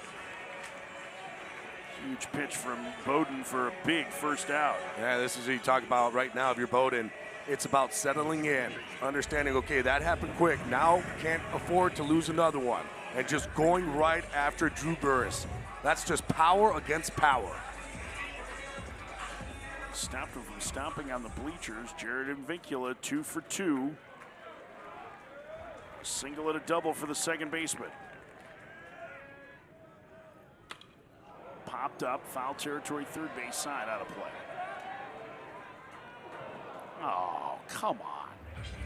You gotta make that play. Those are the ones that say baseball's easy. He's like, I had it in my hands, and then it hit him on his dome. Man, it's something to work on in fall ball. The 0-1. Advincula to center, and there's Walk to make the catch. 2 outs. Curse tags, but bluffs. And now Vaughn Lackey with a 2-out chance. Quiet the last 2 games. Vaughn Lackey, an opportunity here to tack on an insurance run. Georgia Tech on back-to-back homers from the 8 and 9 hitters. Brocious and Daniel have taken the lead here in the 5th.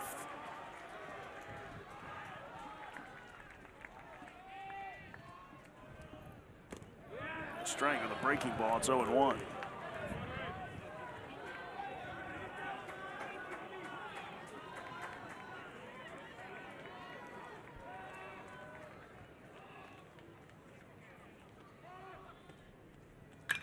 Ripped foul.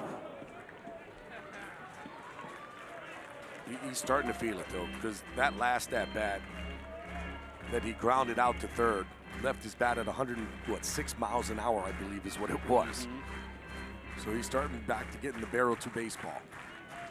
Just hasn't gotten it elevated here, but number 2 long home runs already in this regional, the 2 longest of the year for Georgia Tech. Chased off the plate, and big strikeouts from Bowden, sandwiched around to fly out by Advincula to get out of the jam. But Georgia Tech gets the lead. Parker Brocious goes the other way. And Caleb Daniel, making his first start of the regional, has given the Yellow Jackets a 4-3 lead in this winner-take-all game.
Welcome back to the NCAA Baseball Regionals presented by Capital One. On the flats in Midtown Atlanta, Georgia Tech leading Oklahoma 4-3, the number 2 seed. Trying to get to their first super in a generation, 20 years since Georgia Tech has found their way into a super regional. Mason Patel continues. The relief ace entered in the second. You can see the difference. Carson Ballard struggled in the first, and since Patel's come in, nada for Oklahoma. Yeah, the first 8 batters, those were all Carson Ballard. The next one, yeah, that's been all Mason Patel. But now he's starting to work through the lineup for the second time here, Gabby, and I'm curious what you're looking for in adjustments for the OU hitters. I know we talked about this a little bit with their head coach Skip Johnson earlier, but now they've all seen Patel once. 2-1. I mean, they've done a good job, too, of trying to lay off the changeup and anything that's down. So, again, you're going to have to get him up in the zone. Because if you get that changeup up in the zone, it's not going to have that same action as when he's getting on top of it and it's working its way down. Swing and miss. 2-2. But that's the problem that you have when you're facing a guy like Patel. It's not overpowering stuff. But, I mean, he just knows where to work that ball. He's working in the corners. He's working it down. He does have enough on that fastball because of the changeup. Roller to the right side. Advincula has it and shovels to first. The leadoff man gone in the Oklahoma fifth.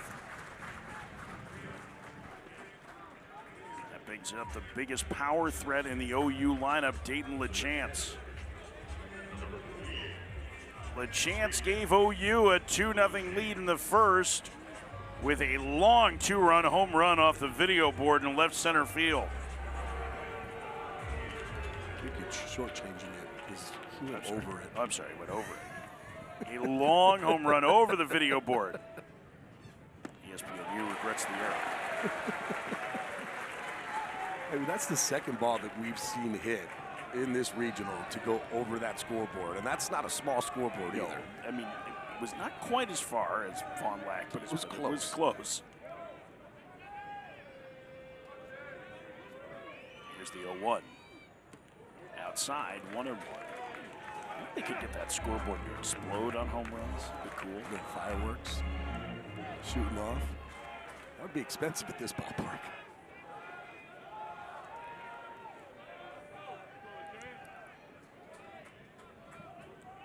Here's the 1-1.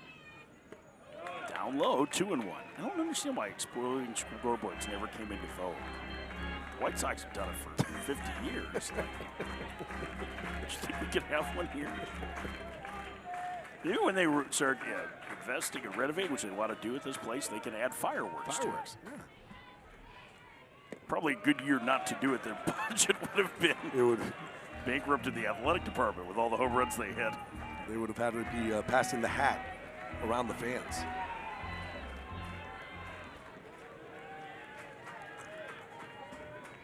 Three and 1 the count to LaChance. And the pitch. Swing and miss. It's 3-2. Now, the last time Mason Patel allowed a home run was a year ago today. It's a long time. Yeah. You know I'm going to be in trouble, right? Sir foul. Oh, watch out. ESPN is the home of MLB.tv. You can stream every out-of-market game live or on demand using the ESPN app. Blackout and other restrictions apply. For more information, go to ESPN.com/MLBTV. I do not believe in the announcer jinx. I know you don't. I don't either, actually. The payoff. And a roller to first, backhanded by Schmidt. Patel covers, gets there just in time. 2 outs. A little better that the streak continued after that because I may not have been allowed to leave it that otherwise. We would have had to have an X score for you. How about this play with Schmidt? There's nobody there. Everybody's all the way on the other side of the infield. He's the only one there to be able to make that play.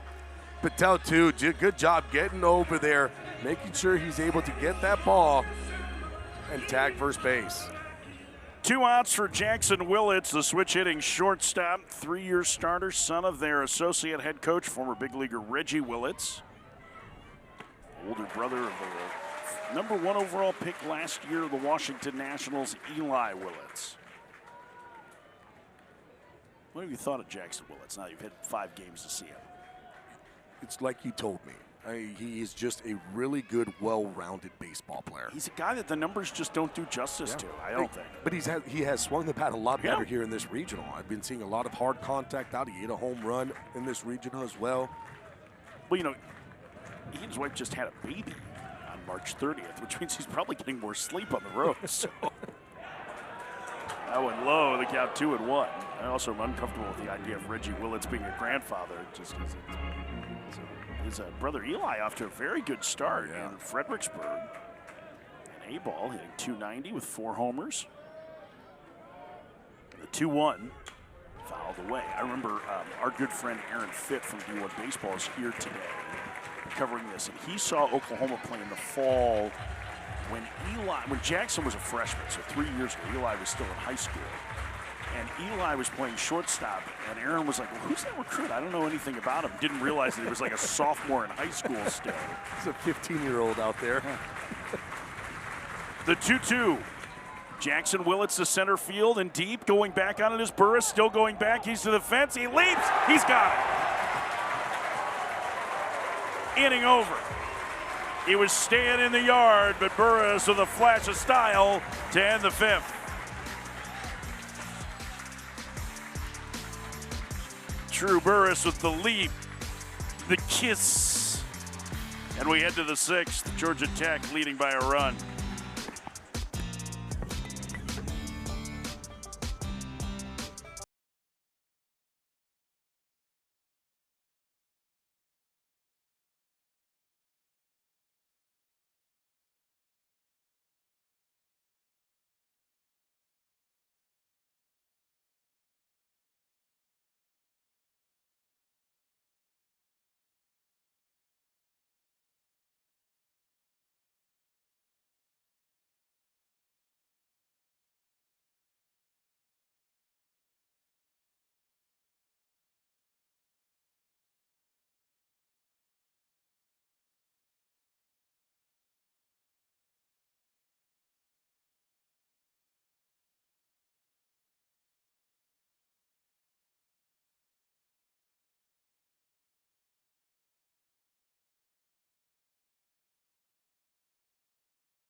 The NBA Finals tip off Wednesday night. Knicks at Spurs in Game 1.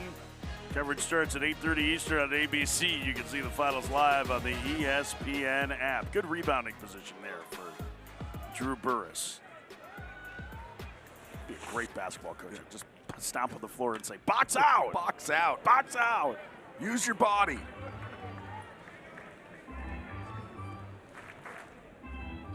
There's Burris. I don't know that I guarantee you played basketball growing up, but he was more of a point guard. He was a point guard. He didn't have to box out. Well, I mean, maybe at the top of the key. Listen, he's tough. He'd be a good rebounding point guard, I think, right? Yeah. Sometimes guards can get in the paint. I just say that because he's athletic. He can jump. Well, he's not the tallest of players. Those tend to not play on the front line. But they do get T-shirts made of them. That's a cool shirt. Where can we get those? I think Burris has one of those. Of himself? I can like, see him wearing that. We were talking about the other day, Johnny Cueto, the pitcher who used to have a photo of him wearing a hat. With a photo of him wearing a hat on it, right? And like get Drew Burris wearing the T-shirt.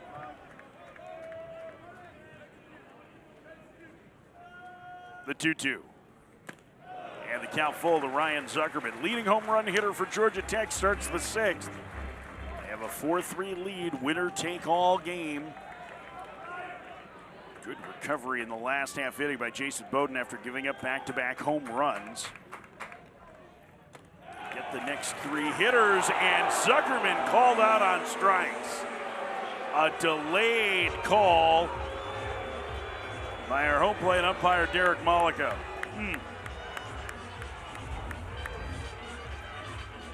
This one was a little high, in my opinion. You can see when LaChance has to get a ball and bring it down, that's one of those tell times that, you know what, that pitch was probably up, because when he catches it, he brings it down. Drew Burris got surrender cobra on that one out. Now remember, he called out Alex Hernandez on a pitch in a similar spot, or called a strike on him earlier. It was down a little bit, but yeah, Hernandez is a little shorter. Yeah, the Hernandez one, like that one I can see, that one to me was a little bit up. But you know what, though? It's two strikes. It's close enough. one to Hernandez outside, 1-1. It's different when I was playing to now, right? Because all of a sudden, you know, balls being off the plate and all that. But you would always have coaches say, if it's close enough, foul it off to get to the next pitch, right? So that's basically what it is. That's going to be close. Let me foul it off. Let me get to the next one. But that's a tough pitch to fight off. Oh, right it at is. the top of the I zone mean, it's like 95 that, yeah? miles an hour. I get it. 2-1 to Hernandez. Bowden approaching his season high in pitches made. And he will equal it on this next one, the 2-2 pitch to Hernandez. Back-to-back homers allowed in the fifth. As many home runs in that inning as he's allowed all year coming into today.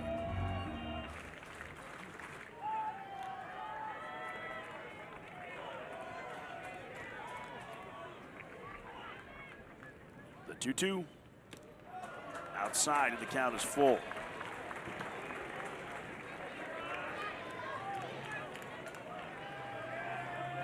Three balls, 2 strikes, 1 out. Nobody on, top of the 6th inning. Georgia Tech with a 4-3 lead.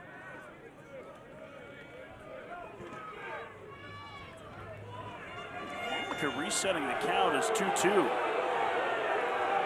Hernandez doesn't think so, and James Ramsey, I wonder, this is something they should be able to review.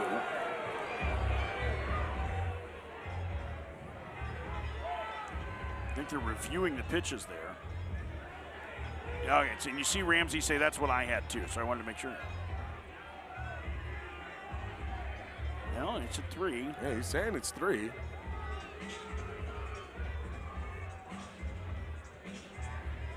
Malik is explaining they're it. Yeah, saying 3-2. So, okay. Yeah, so I Malik was wrong. All right, I that's had what 3 I and had. 2 also. 3 and 2. All right, we're good. There's no argument from Skip Johnson, which means he had 3 and 2 as well. I don't know what was happening there. I think he just didn't click it on his clicker. Missed one in there. No harm, no foul. That's a basketball term, too. 3-2. All 4, and Hernandez walks.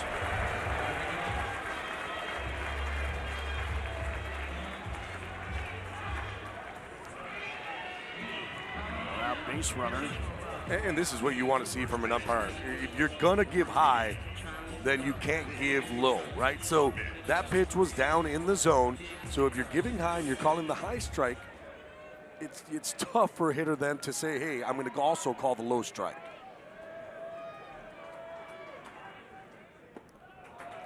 Kent Schmidt takes the ball low. It's 1-0. Schmidt hitless today. And Skip Johnson's going to march out to the mound. When he strides with purpose, this is just a regular old mound meeting. Skip, the head coach, also the pitching coach here, as action begins in the bullpen. And he's usually very quick to go to the bullpen. Like, he doesn't mess around. He usually walks out, and as he's walking, he's already pointing. The NCAA Super Regional coverage continues Friday across ESPN, ESPN2, and ESPN+. For more information, visit ncaa.com, the home for all NCAA championships. That's a quick conference as you see the pitching line coming up here for Jason Bowden.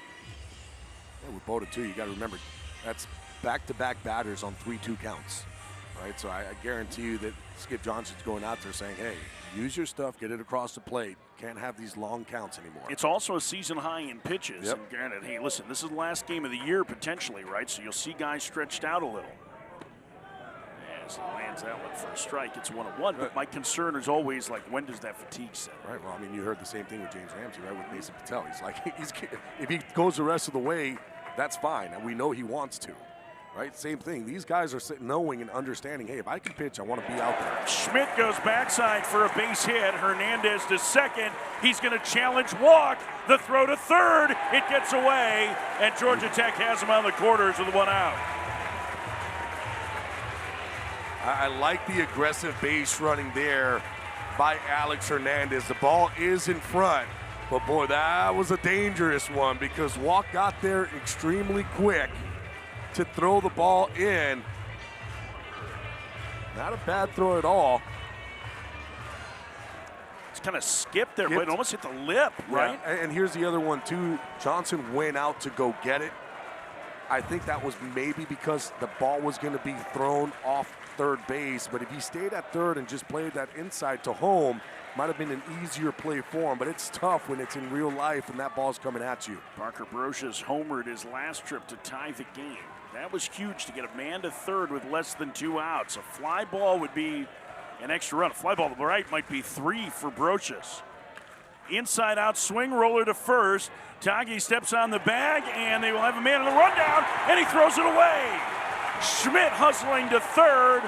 It's 5-3 Georgia Tech, and a big throwing error there from Dayton Taki. Gavin, you were a first baseman. Take us through what happened on that play and what Taki should have been looking at. Yeah, here's the thing. Parker Brocious, this ball eats him up, gets on him quickly. So this ball is not going to be hit hard to Taki. So as a first baseman, you got to realize the situation of where guys are at. This ball hits. Hernandez is not running right away, but I don't think that Taki realizes that. If he would have just gotten that ball right away, he could have gone home to get Alex Hernandez, but he didn't. Here, he steps on first. He just has to be able to finish that. You're going to give up the run anyways. You got to be able to make that throw to second. I don't know exactly what Brocious was doing on that, or sorry, what Schmidt was doing on that one, because all he had to do was just keep running. He would have been safe. Here's what it is. You're going to get a look at this from up top. Watch Hernandez at third. Look, Hernandez. Hernandez doesn't run right away. So if he would have gotten that ball, come get it, throw it to home, Hernandez would have been out. You have to understand, with 1 out, guys are running. That ball is not hit hard enough to be able to get that double play. It's 5-3 Georgia Tech. Man at third, 2 outs. New pitcher for Oklahoma. We'll tell you about him in a moment.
Parker Brocious, he's going to hit this ball. It's going to be in on his hand. So he's not even going to be able to get out of the box quickly. But understand the situation. There's 1 out. As a first baseman, if you catch this ball, as soon as you step on first, that's it. You eliminated the force play at second. So you're going to have to tag. In doing so, that runner's going to be able to score. But if you see where Hernandez was, he wasn't going right away. So if Taki gets that ball and looks and sees Hernandez is not going, what he should have done is just come home, because the ball was not hit hard by Brocious, so he wouldn't have been able to turn that double play. Instead, it ends up a man at third and 2 outs. And that is it for Jason Bowden. And see the line on him, and a little frustration throwing his glove as he walked into the dugout. 3 runs allowed, and Georgia Tech has opened a 2-run lead. Briscoe Smith is on. This is just his 2nd appearance of the year. And a A little bit of a surprise that he's available as this one to the left, right side and through. Past a diving Branch for a base hit, and Georgia Tech extends the lead to 6-3. Well, the decision to add Caleb Daniel in the 9 spot has certainly paid off for James Ramsey. His first start of the regional, a homer and an RBI single in 3 trips. Yeah, I got to remember that James Ramsey has been using Will Baker in that DH spot, decided to flip it and give Caleb Daniels the start. Boy, it's worked out for him. 2 hits so far, 2 RBIs. This is a big one here because of the mistake by OU. Smith was able to get to third, and that's going to be an easy score. First pitch, a strike to Carson Kearse. Risco Smith threw the ball as well as anybody on the OU roster in the fall. That a stress reaction in his elbow has kept him out the entirety of the season until now. There are a lot of really impressive freshman arms on this Oklahoma team. This is one of them. Nothing like having your second appearance of your collegiate career be in a winner-take-all game where they need zeros. It's a good fastball. 94, 96 miles an hour. Comes straight over the top. It's going to be a little bit more flat. But those are the other pitches he has. Has a slider. He'll throw a little bit of a cutter as well. He will utilize a changeup. Hasn't pitched much, so he has a fresh arm. But I don't see them being able to utilize him for multiple innings because he hasn't been thrown. 2 to 3 is what Skip Johnson thought. He was built up to be able to do that. If he can get the last out here and keep them in the game for a couple more, it'd be a huge boost to OU who's had to run through the losers bracket. In the dirt, gets away from LaChance. Heading to second is Daniel on the wild pitch. Daniels did a really nice job there. As soon as he saw that ball hit dirt, he was off and running, trying to get himself into scoring position. Now all of a sudden, if Carson Kearse is able to get just a base hit, Georgia Tech will score another.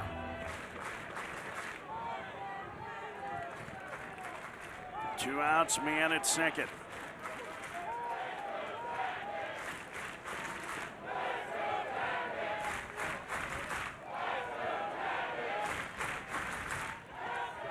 That one to the screen, and it bounced back to LaChance.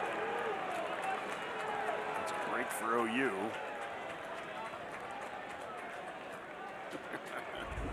Chance.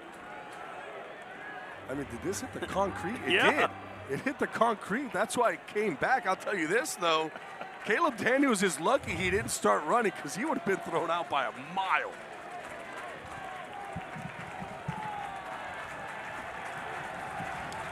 Three and two the count.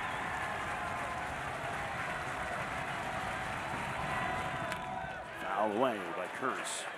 Like the LaChance was laughing about that too when it came back. It sounds like he's got a great personality. You know, the catcher for OU is from Quebec, and he went to go play at McLennan Junior College, where Skip Johnson's son Tyler was a coach.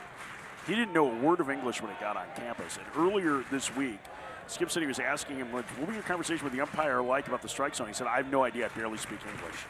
Punch through the right side, a base hit for Kearse. Rounding third is Daniel. He will score. It's 7-3 Yellow Jackets.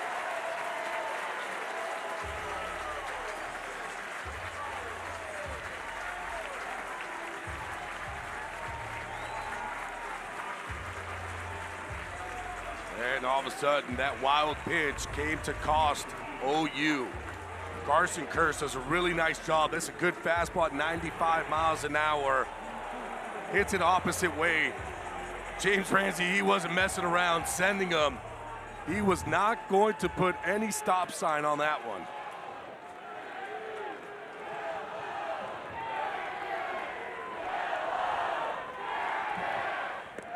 Burris takes a strike, 0-1.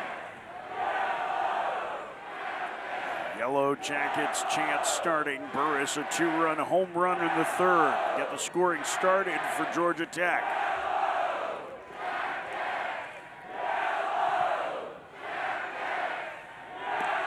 A strike, and it's 0-2.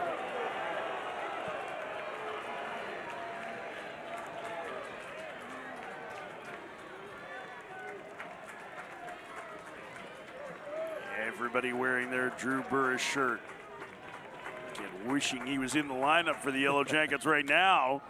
Chapter to short, charging Willits, gloves, throws, got him, inning over. But a 3-spot for Georgia Tech, and they've taken a 4-run lead. It's 7-3 as we get to the bottom of the 6th in this winner-take-all game.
ESPN is the home for the NCAA College Baseball Regionals for around-the-clock multi-game coverage. Just scan the QR code on your screen. ESPN Plus subscribers can access expanded coverage with Squeeze Play and access Mike Rooney's wardrobe. Squeeze Play will follow us here on ESPNU this evening as well. Mason Patel has settled this game down for Georgia Tech. I mean, this is what Mason Patel does, and he's done it all season long. It seems like whenever they need somebody out there that they can count on to put up some zeros, it's exactly what he does. Going 4 innings, hasn't allowed a hit, has walked 2, 3 strikeouts. He's utilizing that fastball changeup mix. Has thrown a lot of those changes, but again, it's just where he's throwing these pitches. His longest relief outing of the year in innings. By pitches, it's 57. We saw that at the ACC tournament against Virginia. Trey Gamble sends the first one to center. Drew Burress is back. He doesn't have to leap this time. Makes the catch for out number 1. And this is the part of Patel that I think can be frustrating for hitters. He's really good at throwing pitches that hitters seem to hit to the biggest part of the ballpark. It's just where he's throwing these pitches, right? I mean, it's just utilizing the corner, staying down in the zone. It's tough for a hitter when the pitch is down in the zone to hit barrel and try to get it up in the air. A lot of times you're going to be just grounding those pitches out. So that's what really makes him tough. And not only that, he has enough on that fastball to really keep you honest. Now the question is, how deep are they going to be able to go? I know James Ramsey said, well, his mindset is he's going to go through the rest of the way. And, Patel is at the end of his collegiate career. He may not play professionally, so, I mean, he's going to leave it all out there. But the reality is that he threw 90 pitches on opening weekend against Bowling Green. And his high water mark since moving back to the bullpen has been equaled right now. So can he go to 80 pitches? Can he go to 70? I think he's going to go as long as he tells them that he can go. And that's the thing with Mason Patel. He hasn't pitched all weekend. So he's going to be fresh. I think that what they're going to do, too, is they're going to look at the numbers. They're going to look at the velocity. Called strike 3, 2 outs. I mean, they may not need to look at anything. He still hasn't allowed a hit since coming into the game in the second.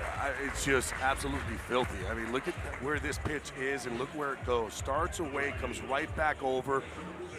That is why he's so tough.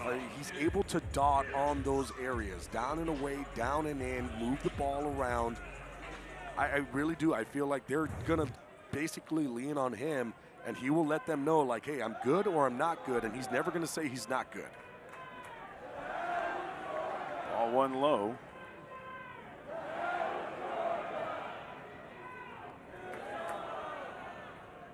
Desan Harris fouls it at the plate and count 1-1. I mean, I guess there's a point where the OU hitters will start to tell you whether or not he's still being effective, right? So the question is, Right, when you see how the barrel quickly can you coming move off, that? Yeah. right?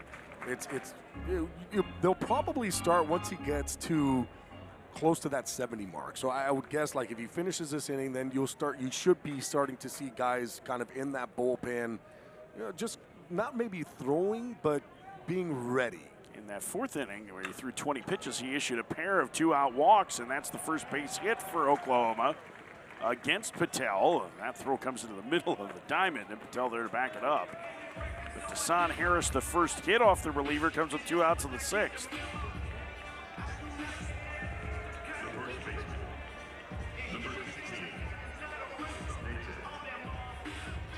Speed aboard for Dayton Taki.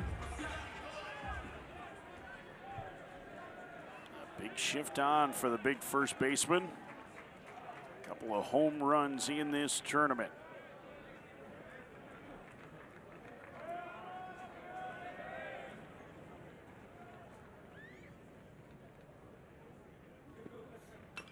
Tap foul. It's 0-1.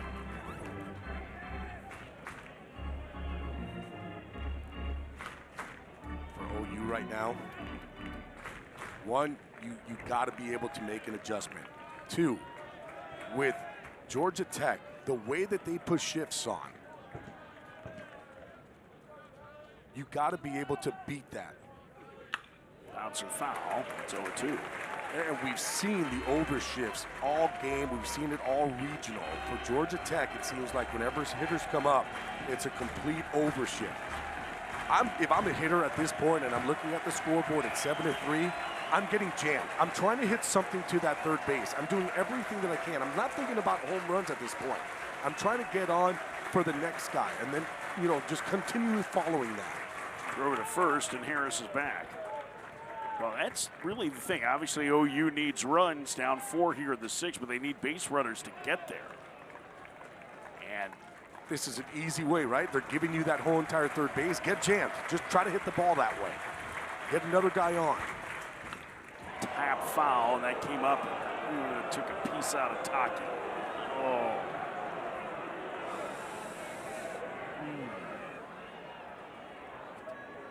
Oh, yeah, Ken Schmidt's been there. He understands. If you play baseball, we've all been there. And there's nothing funny about it. Come on. I think they're all laughing That over really there. got him. Yeah. It got him good.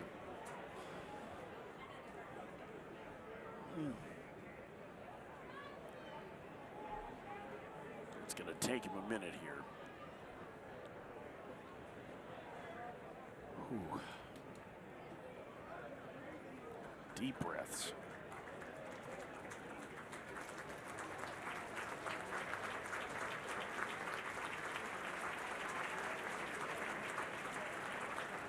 The worst part is that second moment where you think it's okay, and then the second wave comes over.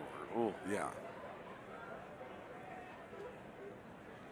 Oh, you start to get that nauseous feeling in your stomach. Take your time. There you go. Take your time. I think Don't down rush on the back. chain, undoubtedly, undoubtedly that helped. Mom's glad he's okay. He does not look okay. Oh, poor dude. Ugh.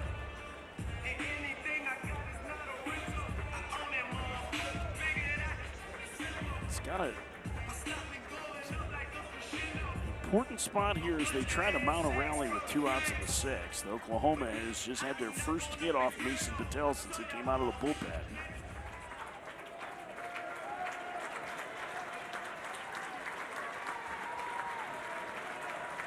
Now Taki ready to go again.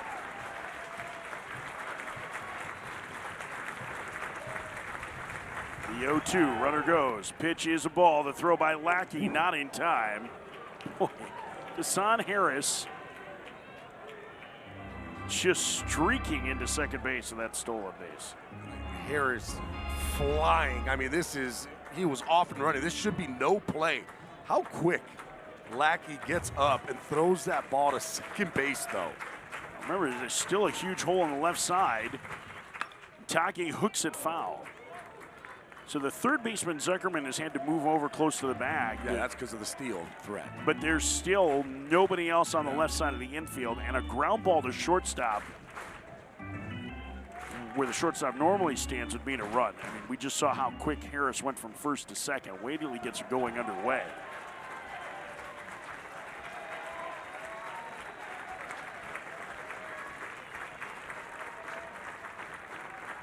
One, two again. That one to the screen, and Harris will go to third. Slipping out of Patel's hands. Last couple of pitches have been a little bit more wild from Patel. He missed badly on the 0-2 with a stolen base, and now that one to the screen.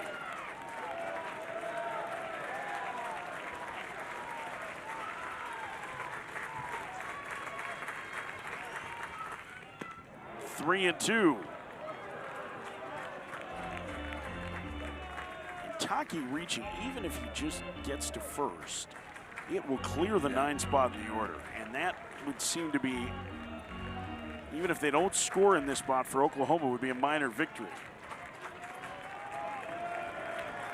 I'm nervously watching. The payoff. Grounded into the shift. There's Curse getting over.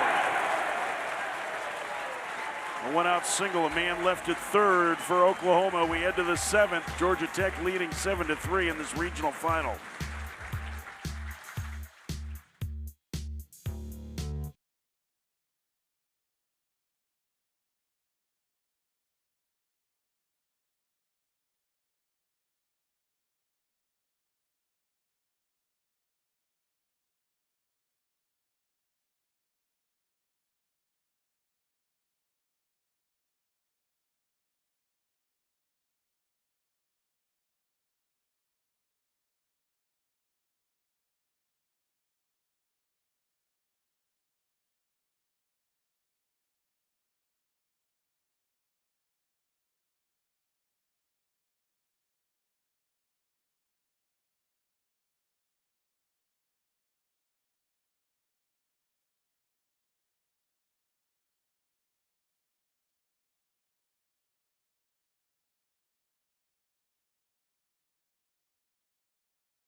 Fifth inning is when things change for Georgia Tech. Taking Gabby Sanchez's advice to use the wind, Parker Brocious tied the game. Caleb Daniel gave them the lead with these back-to-back home runs. You can see the first 8 innings yesterday, incredible, then shut down for the longest stretch they have been all season. 7 innings, the longest stretch without scoring a run all year. And now in the last 4. Yeah, they got back on track. Yeah, they have. And they have the heart of the order due here.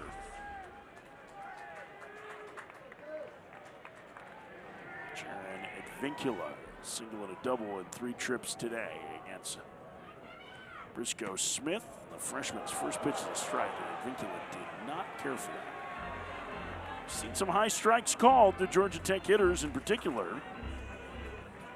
At some point, you're just going to have to accept that that's going to be there, right? That's the strike zone right now. So you got to understand, okay, things that are in this area, it's going to be called a strike. So I got to make the adjustment. Usually if they give up, they're not going to give down, right? So, okay, fine. If you're going to give up, then I know that I have to swing at that. But anything down, now I get to lay off.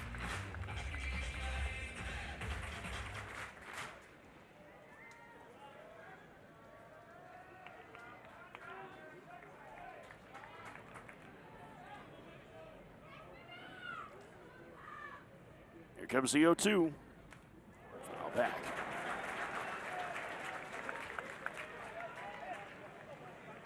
Let's see. Vincula very rarely strikes out. Makes him a very tough hitter. Doesn't hit the ball super hard, but he knows how to get base hits. At least not consistently. He's got a knack. Transfer from Cal, waiting. Slaps it foul. Let's see making the adjustment. Where that pitch was, 93, top of the zone, knowing, okay, I know that I have to try to cover this pitch now.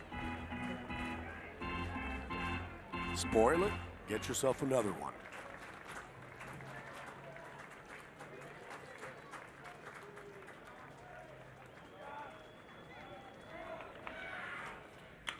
And he serves that one past the outstretched glove of Branch and into right field. A leadoff single for Georgia Tech in the 7th.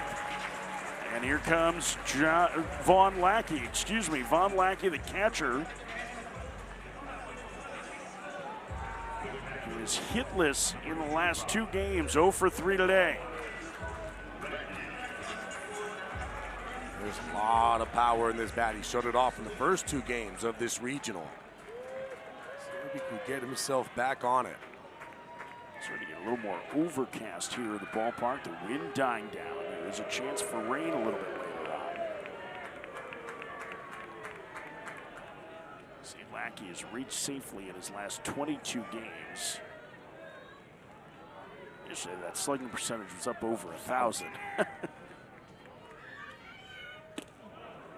strike. And count 0-1.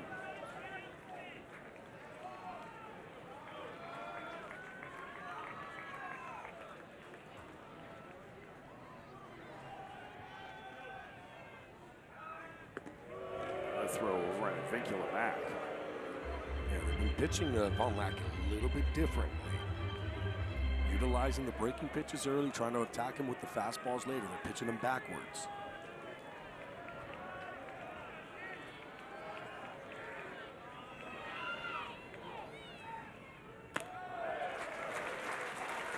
One on one the count. This feels like a spot where Georgia Tech may want to start running a little bit. Yeah. They don't do it very much. And Vincula is one of their better base stealers. Vincula is 16 for 18 in stolen bases this year. Briscoe says not the quickest to home. In the dirt. 1-1. He's got a high leg kick. It's about a 1.5. Usually when you see those type of numbers, especially with a guy that can run, you're telling him to move. Now, there is that thought process too with Vaughn Lackey up. Don't mess around. Let him just worry about hitting. We don't want somebody running. And he swings and launches it to left, but he just missed. Coming in to make the catch is the left fielder, Brock, for out number 1. Big swing, but that one didn't quite jump off the bat. I think that one got a little bit off the end of the bat. He was right on it. He knew what he wanted to do, just got it off the end.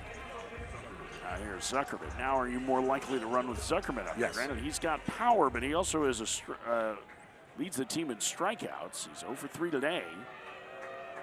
I definitely would be trying to run. As a hitter, too, put you a little bit more at ease. And if you're going to run, you want to run early. Big hitters, they'll let you take a strike. They'll take a strike for you to let you get themselves into scoring position. But you got to do it in one of the first 2 pitches. Takes a high strike. 0-1. A little quicker to the plate that time. That's the second time he's had high strikes called against him.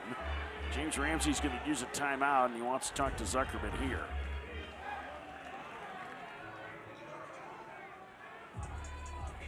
But look, he's calling it. Yeah. And he's been calling it. So as a hitter, you can't get frustrated, especially when you already had an at-bat where that pitch was called. You got to understand, okay, that's the zone. He set up the zone for you. You know that the zone is there. So don't be mad that he's calling it. Make the adjustment. This is the one back in the 5th inning. Basically the same exact pitch. That one maybe even a little bit lower, but still, that's the zone right now. Umpires will show you their zone, and all you want for umpires is to be consistent in that zone.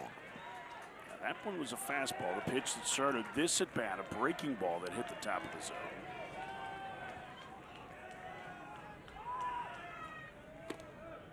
Inside. 1-1. I thought it was a breaking ball. Maybe I was wrong. I think it was. What's that? I think it was. You think it was? Yeah. Pitch. Low. 2 balls and a strike to Zuckerman. 7-3 Georgia Tech. They lead batting in the top of the 7th inning. Winner goes on to Super Regionals.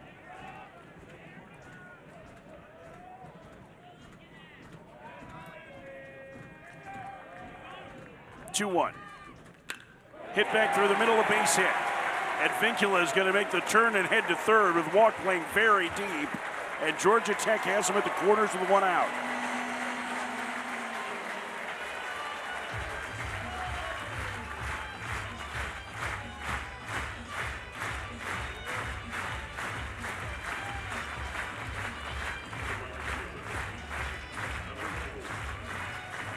The energy back in Russ Chandler Stadium as Skip Johnson makes the trip to the mound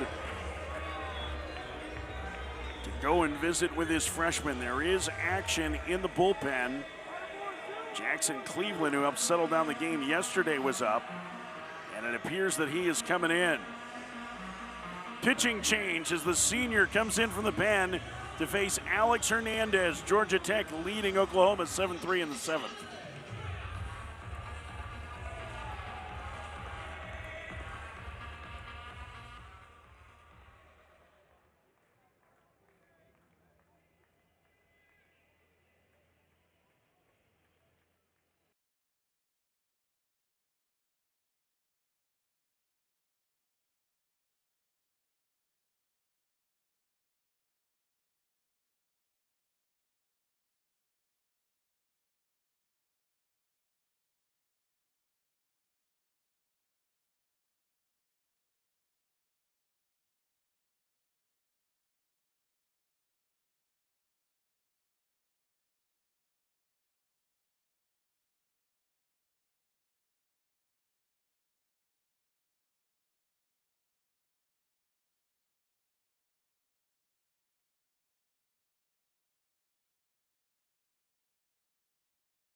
All the big moments. Get a chance to have some big-time fireworks. 6 to 8 games on the screen at one time. You're going to be locked in for that. The season on the line. Hashtag squeeze play. Send us some tweets. Maybe we'll put you on the social wall. Historical season will continue.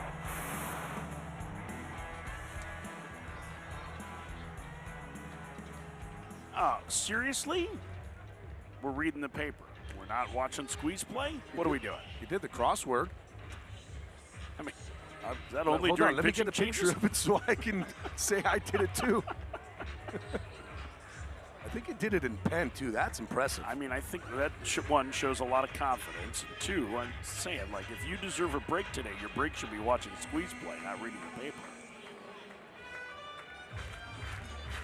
Briscoe Smith, the freshman, got 2 outs, 4 hits allowed. Jackson Cleveland, through 3 innings, gave up 6 runs, 5 of them earned yesterday. But got Hernandez to hit into a big double play to get out of the first inning when he came in for Cameron Johnson. First pitch is a strike, it's 0-1. And boy, could Jackson Cleveland use that again here, Gabby. Very impressive for Jackson Cleveland to come out. He just finished pitching yesterday, threw a lot of pitches. I probably feel like that fastball velocity is not going to be the same as it was in yesterday's ball game. A strike. And the count 0-2. But boy, he would love the same outcome as when he came in the ball game in yesterday, where he was able to turn that double play.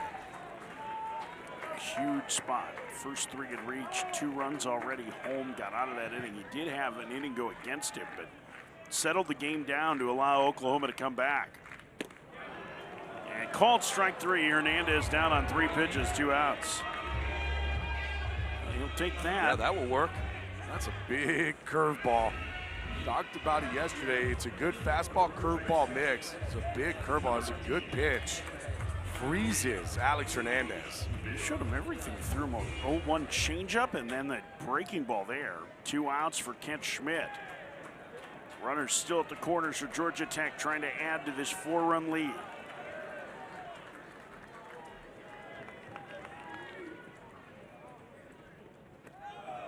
One and 0.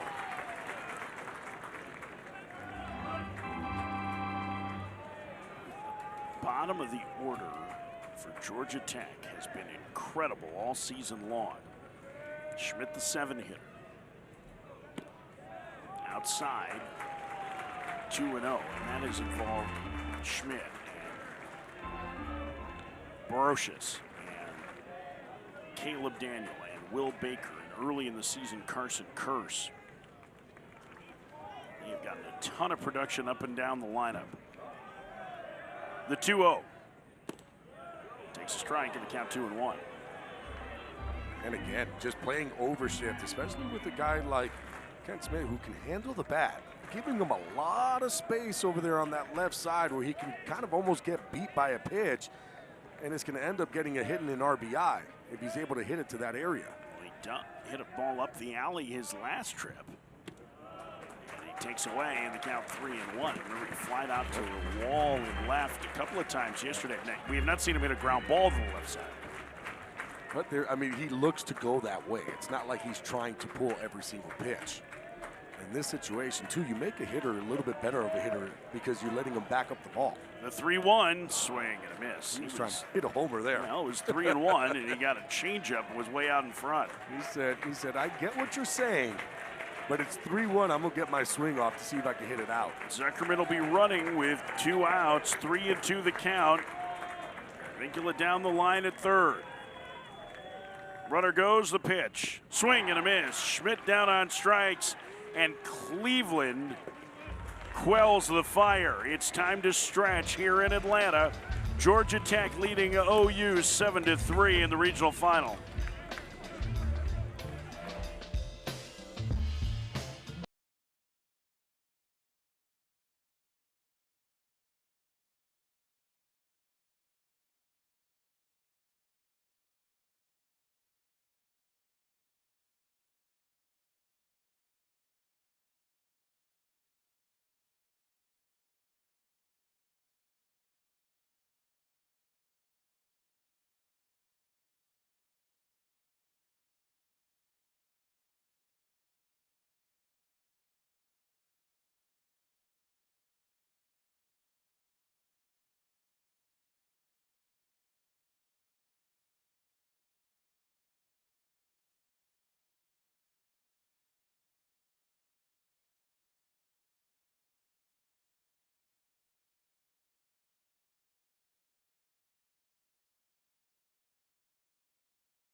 Welcome back to the NCAA Baseball Regionals presented by Capital One.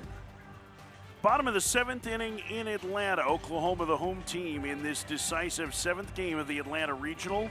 The winner heads to Supers. OU trying to get back to Omaha for the first time in 22 years. Georgia Tech hasn't even been to a Super Regional in 20. That was their last Omaha trip, 2006.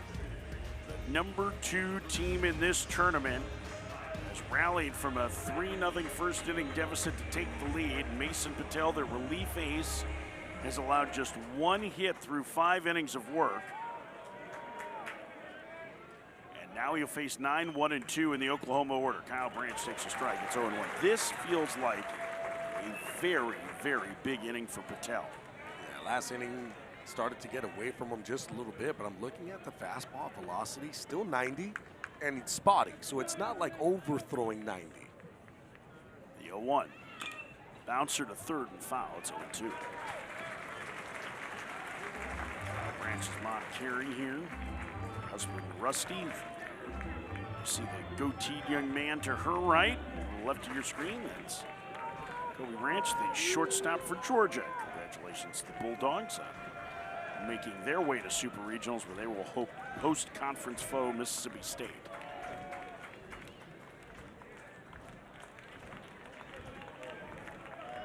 The 0-2. Line to center field on the run. Burris, and he can't get it. It's over his head.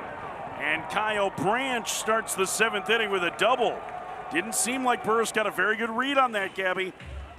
No, he didn't get a good read at all. I think he felt like that ball didn't get hit as hard as it was off the bat of Kyle Branch. He actually comes in on it. And because he comes in, all of a sudden he realizes, oh, that ball's getting over my head. Didn't have the right route, but hey, you know what? Kyle Branch's mom really loves it. Now can OU start to run their offense with the speedy Jason Walk at the plate. First pitch to the switch hitter, a strike. It's 0-1. We know home runs have been a story for OU here, but when things are going well, they're moving the ball around. They are bunting, they are running. Walk hitless in 3 trips today. They need more base runners, down 4.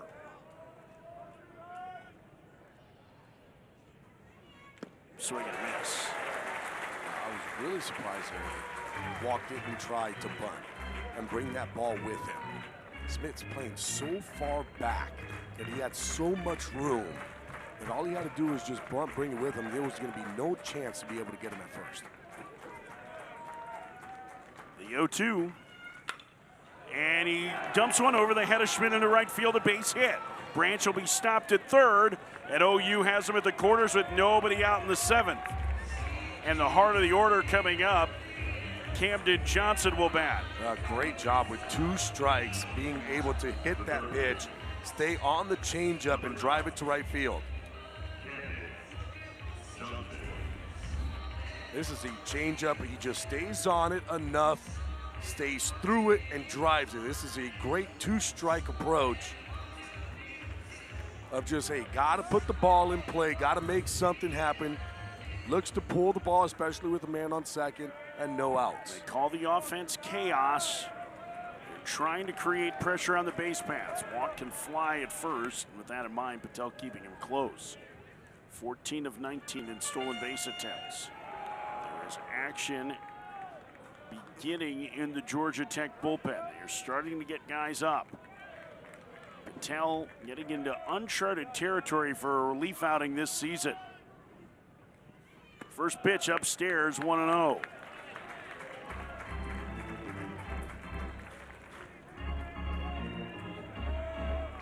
In this situation, you'll give up a run to turn a double play. Dimitri Angelico starting to toss in the bullpen, and a mound visit here. Brett Barfield, the senior lefty. We did not see Angelicos yesterday, and one of the reasons why was because Georgia Tech just felt like in those middle innings they were trying to keep it close, but they never quite pushed the button to bring in Angelicos or Patel because they were getting zeros.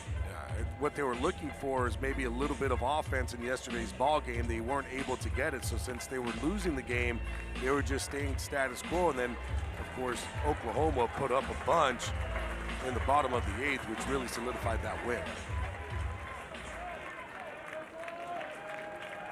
Camden Johnson 0 for 3, facing Patel for the third time. Struck out looking against him in the second. Grounded to second in the fifth. He also reached on a key error in the first inning. A pitch, popped, foul, and out of play. The count 1-1. Something to take a look at. If all of a sudden Camden Johnson is able to get a hold of one, it becomes a one-run ball game. 8 homers on the year. Big raw power for the left-handed hitting third baseman.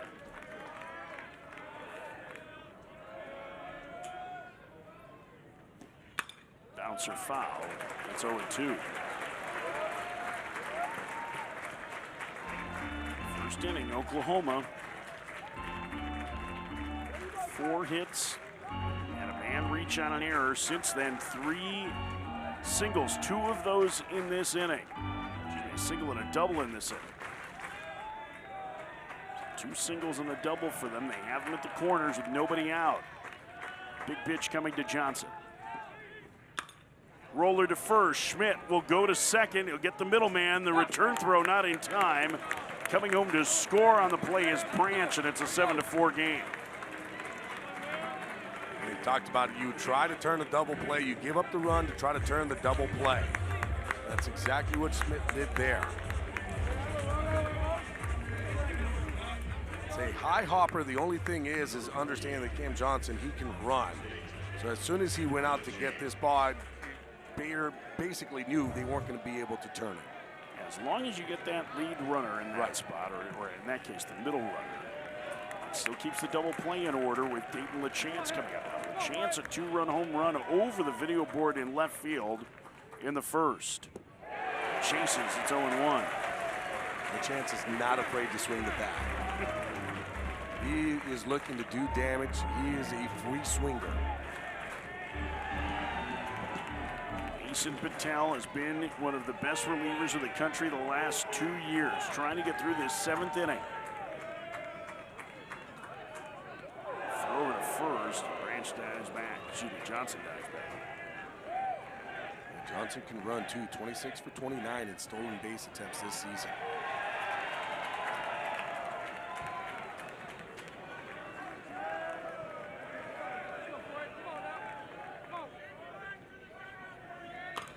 Roller foul, it's 0-2. Patel pretty quick to home. It's about a 1-2. Once you start getting to about a 1-3 mark, you start to think about it, but with lack of behind home plate, you don't really think too much because that's going to be a little bit too quick. So you want to be about a 1-4. So at 1.2, delivering this ball to home, Patel is going to be able to control the running game. Toss over, and again back safely is Johnson. The chance has been on a power tear. He'll have the grand slam to put Oklahoma ahead in the 4th inning yesterday. Gave them a 2-0 lead in the first.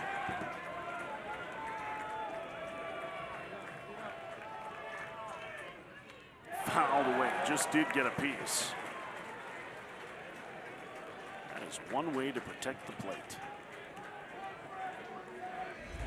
That ball was about a foot off the plate, the way that he was able to somehow make contact with. I'm assuming Mason Patel is thinking like you do, that in this spot that like you don't have to come close to a pitch. Yeah. Like if I'm Patel here, I'm going to probably try to elevate a fastball off the plate way up in the zone.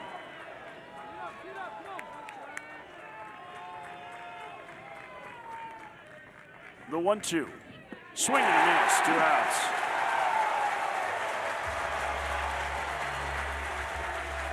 Danny Hall, the Hall of Fame coach, likes it.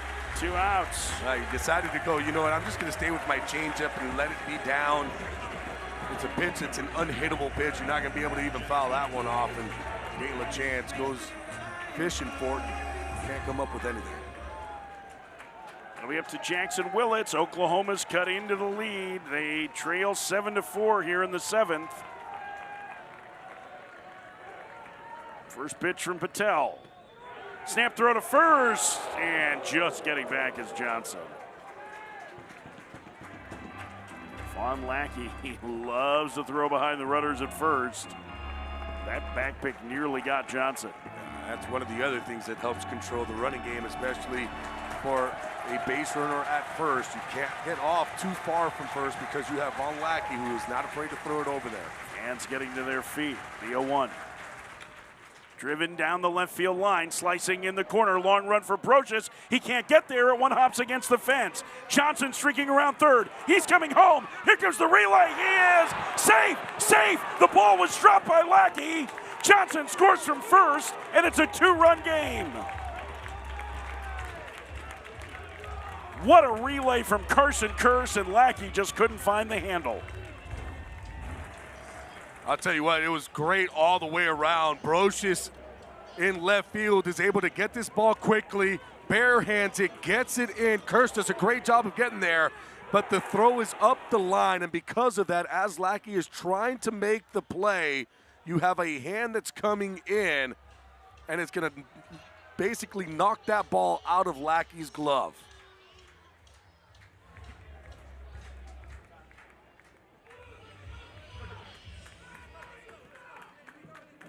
And apparently,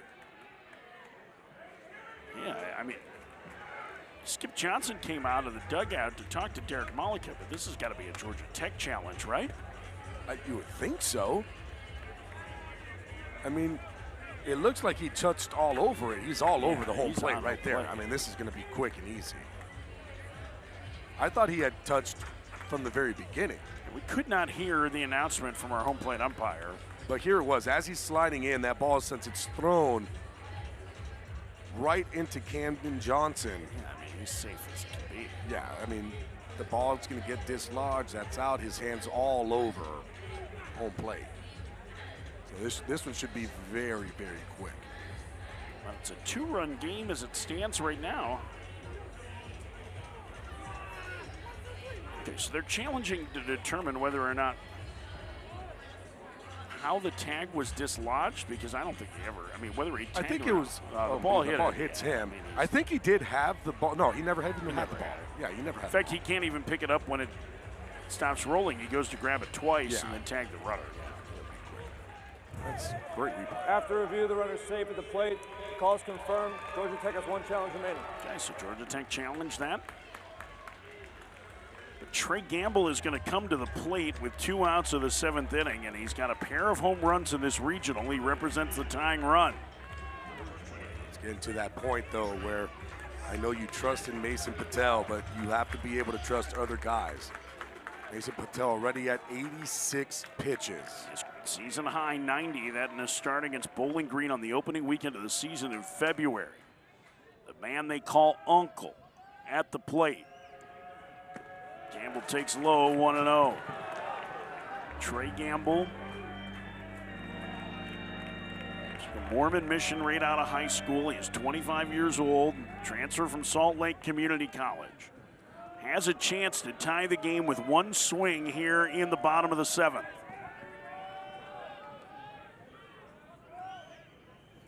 Swing and a miss. Fastball at 89. It's 1-1. Yeah, so fastball velocity is basically down about 2 or 3 miles an hour. Still able to spot it down low, so it's not like he's trying to get extra juice in there. Patel trying to will his way through this inning.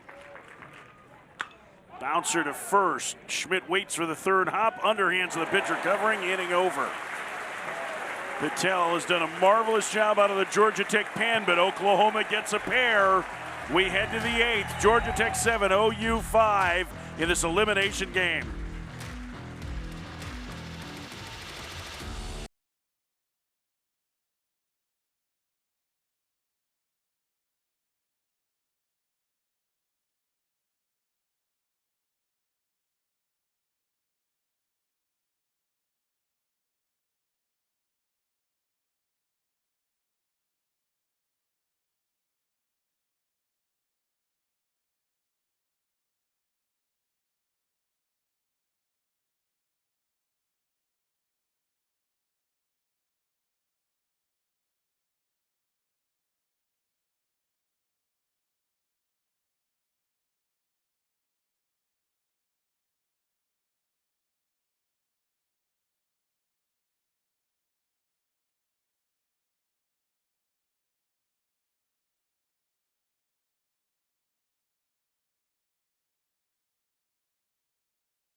Let's take a look at today's Capital One rewarding performance. Coming in his team down 3-0, Mason Patel, the relief ace for Georgia Tech, settled things down. 6 innings of 2-run ball. And Georgia Tech has a 2-run lead as they come to the bat in the top of the 8th innings. Having a long conversation with Matt Taylor. The two are very close. Patel's longest relief outing, 6 2/3 last year, March 22nd, against Notre Dame. Is his day over? Matt Taylor has not made the decision as of yet. It seems like Georgia Tech. Jackson Cleveland on the mound for Oklahoma. As 8-9-1 due. Parker Brocious tied this game with a solo home run in the 5th. I would be very surprised if Mason Patel was still out there.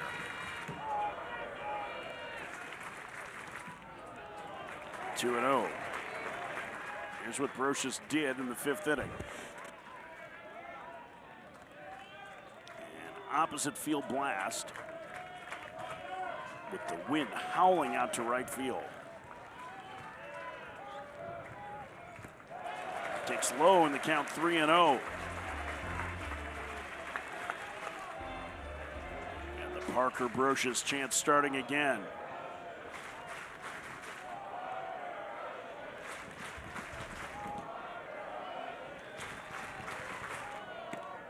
A strike, it's 3-1.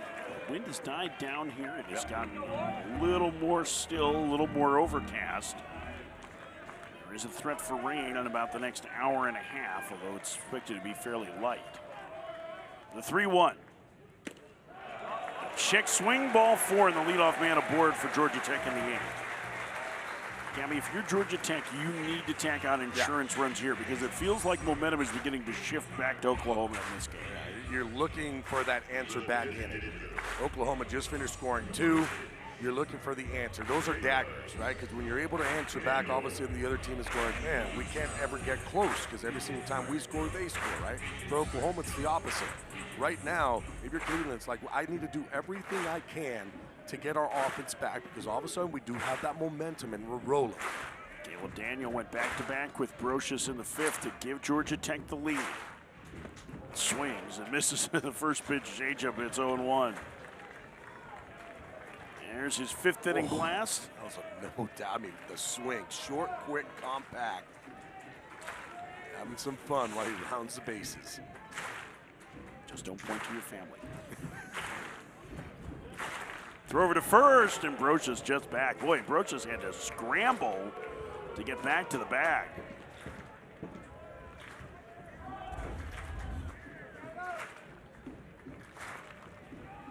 It's quick over there, quick feet. Big pickoff. Swing and a miss.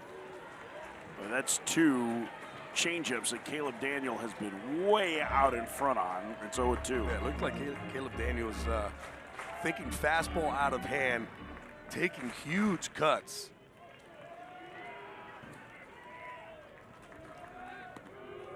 Brocious back easier that time.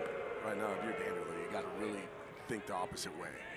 Because you probably are going to get another changeup. You might get a fastball, but if you get a fastball, you could still be able to make contact with it. But if you get a changeup, it'll keep you back enough to where you'll be able to get barrel to baseball. 1-2. Here's the fastball. Try to change eye level. He will throw a curveball to the left-handed hitters. But he's got to be coming back to the But you would think, right? yeah, I mean, after those 2 swings that came up empty, you would think you got to go right back to the changeup, something down and away. Off the end of the bat, rolled to short. Willits has to wait for it, gets to the bag at second, and on to first for the double play. What a play by Jackson Willits, 2 outs. I didn't think there was any chance he was going to be able to turn that. What a job. I think they're going to try to go ahead and have a replay on this one. Brocious is running extremely hard, and I was just like you, I was thinking, oh, Willits is going to get this. It's going to be an easy 6U. Brocious coming in. It's going to be close. Georgia Tech is challenging the outlaw at second base. plays underneath. Well, there is no doubt that the runner was out at first. Yeah, out at first for sure. It's second. The angle that we got there, we're not able to really see. But Brocious got there a lot quicker just because that ball was not well hit.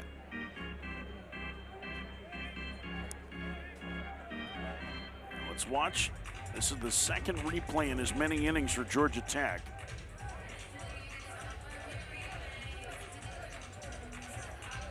Boy, that's close. I mean, for me, that looks like it's going right at the same exact time. Yeah. And if it's at the same exact time, it's whatever was called on the field.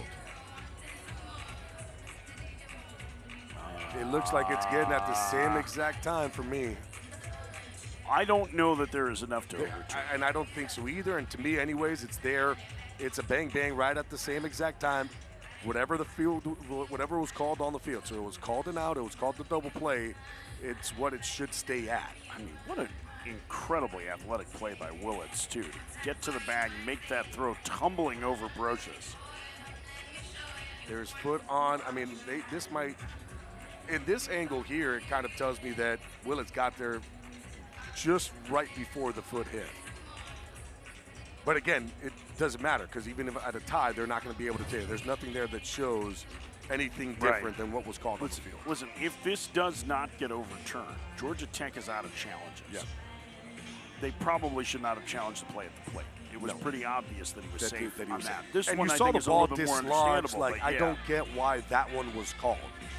And I feel like that's one that James Ramsey would probably look back at and say, why would I ever challenge that? You could see the ball. It's not even there. You know, maybe they were thinking that, you know.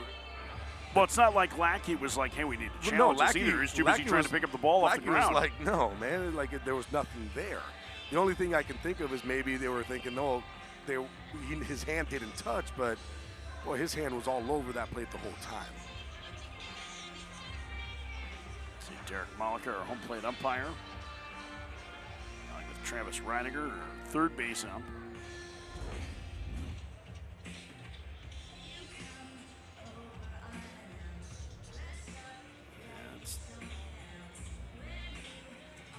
I don't see anything that overturns it. Yeah. I think it's going to be a double play. Here's the ruling. After review of the ruling is confirmed, he's out at second base. Yeah. The slide.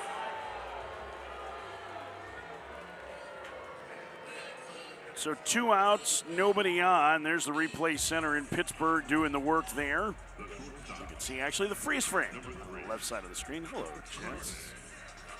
Georgia Tech, more importantly, out of challenges into the top of the lineup with Carson Kearse here in the 8th. OU will have 6, 7, and 8 due in the bottom of the inning, trailing by 2. No one is tossing in the Georgia Tech bullpen at the moment, so maybe Mason Patel is going to come back out. Carson Kearse takes a breaking ball strike. 0-1 after throwing nearly 70 pitches yesterday. Jackson Cleveland has done a whale of a job here. He pitched for Miami in Super Regionals a year ago before transferring to OU. Appeared in 2 of the 3 games at Louisville last season. Count 0-2. It's just a lot of guts on the mound. Throwing yesterday as many as he did. I mean, really kept the game somewhat check for Oklahoma to be able to come back. 0-2 the count to Kearse. Kearse 3 for 3 today. With the walk, been on base all 4 plate appearances.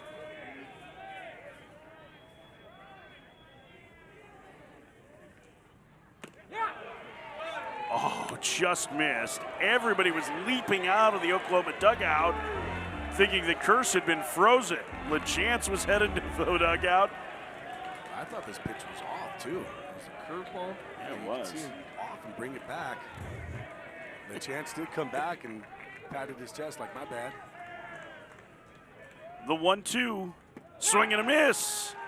Cleveland gets a strikeout anyway, and the inning is over. Jackson Cleveland has done a great job again out of the OU pen. Oklahoma trailing by 2 with 6 outs to play with. Winners at Supers at 7-5 Georgia Tech.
The NCAA Baseball Regionals are presented by Capital One.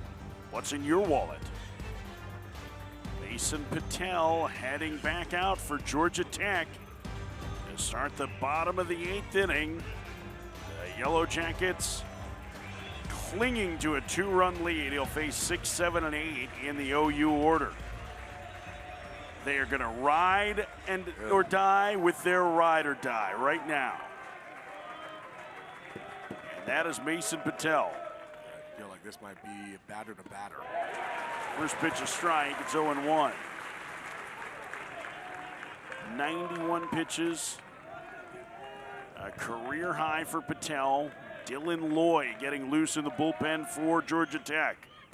Swing and a miss, it's 0-2, and there is a chance that Loy is getting ready for the 2 lefties coming up. I think that's exactly what it is. Hey, can you go out there and get us just one more out? When you get Brendan Brock, that way we're able to go to our lefty. And Tate McKee, their Friday starter, has a ball in the bullpen as well. The 0-2 just missed. 1-2. The senior Patel, incredibly popular teammate, incredibly popular player, one of the best relievers of the country the last 2 years. This could be his final game if Georgia Tech can't hang on. The 1-2. Swing and a miss. He got him. And the leadoff man gone in the Oklahoma 8th.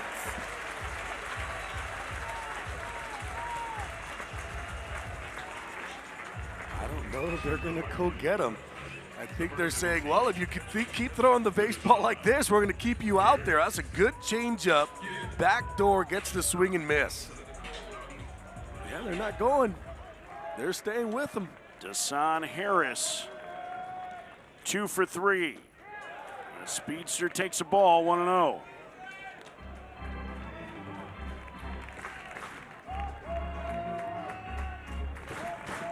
Last home run that Patel allowed was in regionals against Ole Miss and Hattiesburg last year. Liner down the right field line. That's going to get down and roll into the corner. Harris on his way to second. He will shut it down there, and the tying run will come to the plate for OU in the 8th.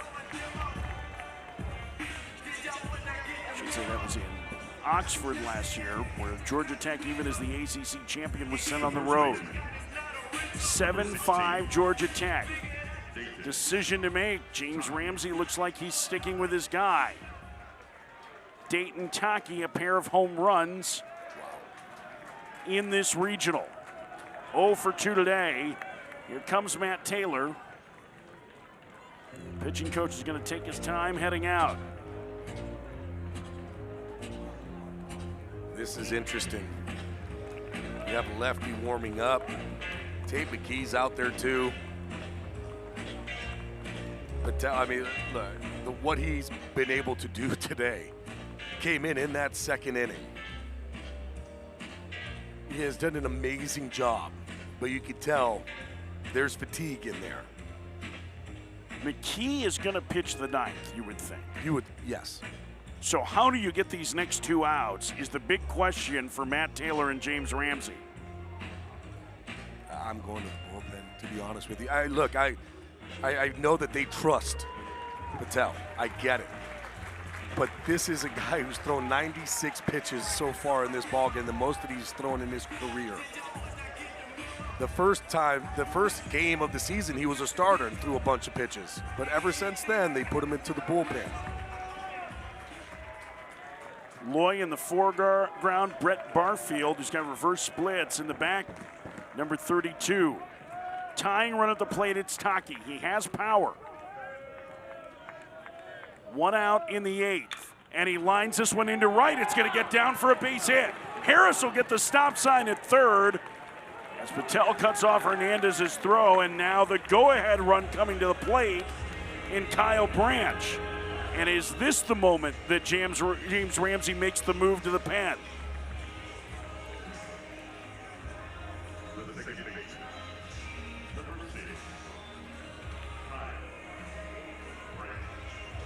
And no movement yet from the head coach for Georgia Tech.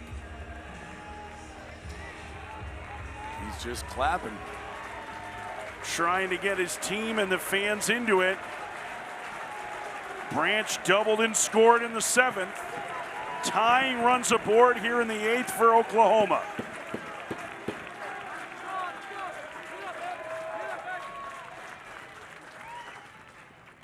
First pitch is a strike. It's 0-1. Even the changeup right now, he's leading it up. It's got a lot of run to it. I mean, that could help you out with a ground ball. Almost working like a sinker. Shift on, but Advincula just to the first base side of second.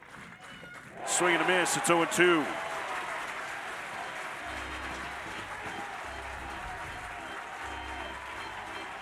Oklahoma will use a timeout here. Kyle Branch's mom locked in, earpiece in.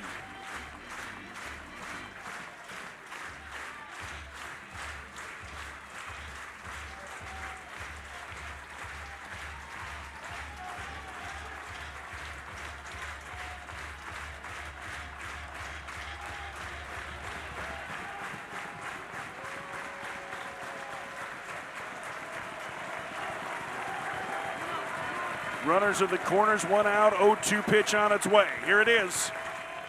Tapper back to the mound. Patel will come home. He can't find the handle, and it's a 1-run game.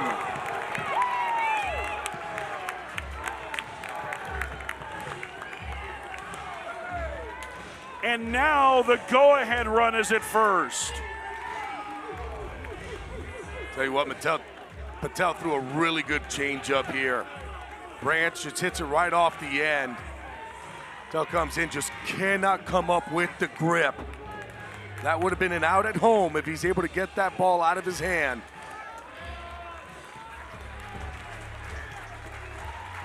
A fielder's choice, and now the tying run in scoring position.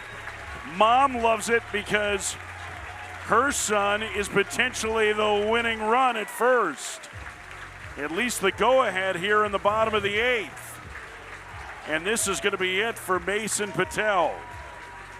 A fielder's choice and an error on the pitcher allows Oklahoma to get within a run.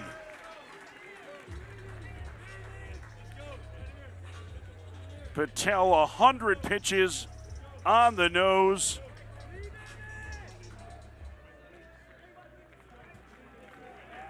And we are going to get a pitching change here in Atlanta. Incredible work by Patel, but now the game is on the bases for Dylan Loy, the transfer from Tennessee. Listen to the ovation that Mason Patel will get here.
Second longest relief outing of his career, but the game is on the bases right now.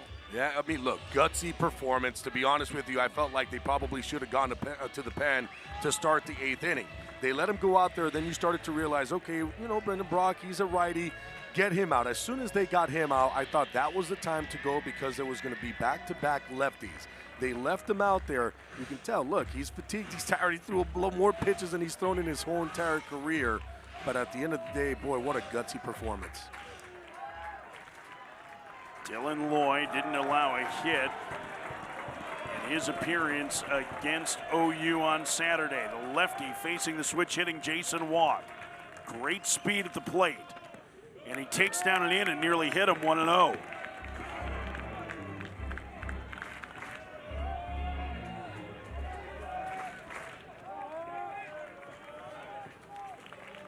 Walk, a base hit in the 7th. Tying and go-ahead runs aboard for OU in the 8th.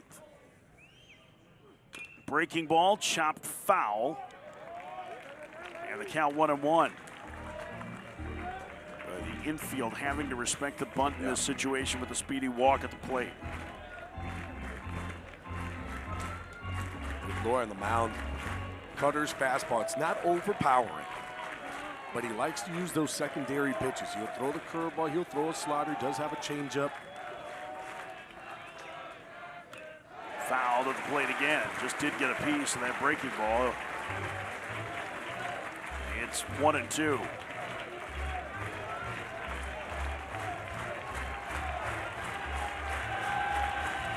Walk struck out against Loy on Saturday. Fans coming to their feet again with 2 strikes.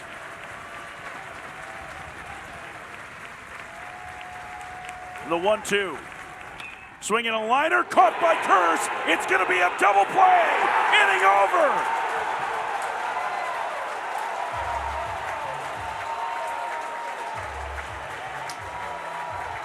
Dayton Taki hung out to dry, and Georgia Tech will head to the 9th with the lead.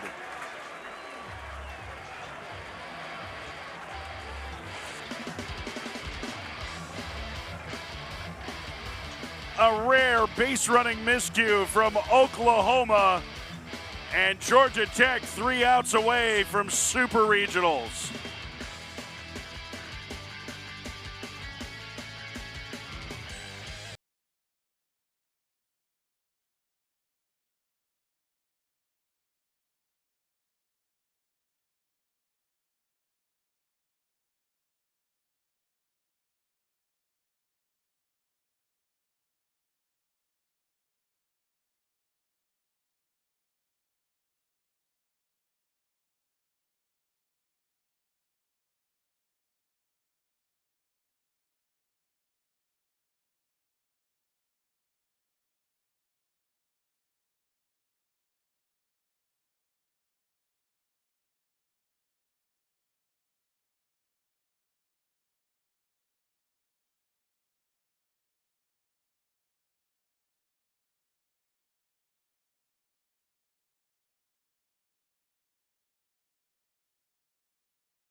Huge double play that Dylan Lloyd got to end the 8th. And Georgia Tech clinging to a 7-6 lead as we start the 9th. And Drew Burris, a 2-run home run in this game, will get things started. It'll be Burris, Advincula, and Lackey. 3 first-team All-ACC performers. 2 potential top 10 picks due for Georgia Tech as they lead by a run. Swing and a miss by Burris. It's 0-1. Cleveland faced this same part of the lineup yesterday in his third inning of work and ran into some trouble against them. Yeah, this is where he ran into his trouble. But he did get Burris to pop up. But Avicula got a base hit. He ended up hitting Lackey. Burris pops it up foul and out of play.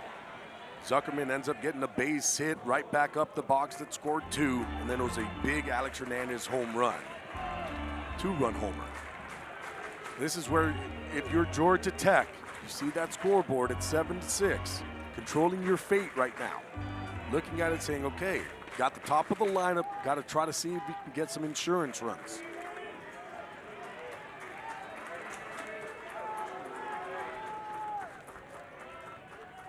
Here's the 0-2. Third inning, Drew Burris did this. Ooh, elevated fastball, stays on it, on his backside. Absolutely crushed at 113 miles an hour. Georgia Tech was the best two-strike hitting team in the country this year. A 1-2 and a chopper towards the middle. Nice play by Branch to get to it and throw out Burris for out number 1.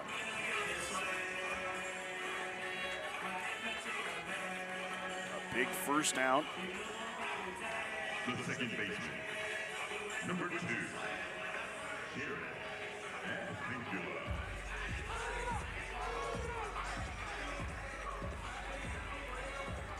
Looking ahead to the Oklahoma ninth. As they trail by a run, they will have the heart of their order. Camden Johnson, the third baseman, Dayton LaChance, Jackson Williams, the shortstop, 2, 3, and 4. Same spot in the order that Georgia Tech is in now. Johnson, LaChance, who has a 2-run homer today, and Willits, their cleanup hitter. The 1-0. Advincula bounces to short. Willits comes in to grab the short hop. 2 gone. Nice scoop there. Picked by Taki. 2 outs.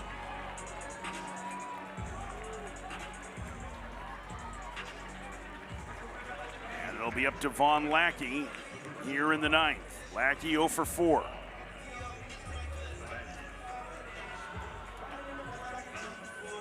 Lackey's grounded into a double play, grounded to third, struck out and flied to left. Danny Hall has the sunglasses on. The Hall of Fame coach of Georgia Tech knows what it is like to have a powerhouse team get to Omaha in his first year at Georgia Tech. His Yellow Jackets went to the national championship finals against Oklahoma before they lost. That's the closest they've been to a national title in this modern era, and they have not been to Omaha in 20 years.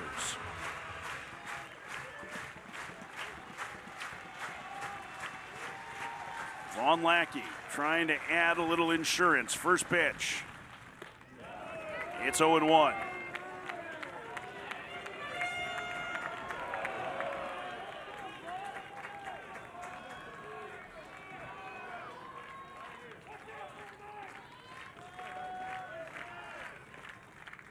Swing and a pop-up on the infield.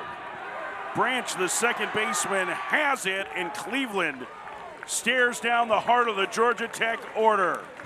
Oklahoma needs 1 to tie and 2 to advance. Supers on the line with Georgia Tech leading by a run as we head to the bottom of the ninth.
And the new pitcher for Georgia Tech is their Friday starter, their ace, Tate McKee, making his first appearance in relief since June 2nd of 2024 as a freshman in the Athens Regional, nearly 2 years ago.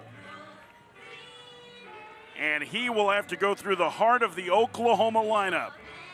It has been a generation since Georgia Tech fans have seen their club advance to a super regional. And now their best starter is going to have to try and go through the heart of Oklahoma's lineup to get them there with a one-run lead. Well, this is it. For Georgia Tech, they're bringing out their Friday night starter, their big dog, to go out there and get the hardest outs in baseball, those final three.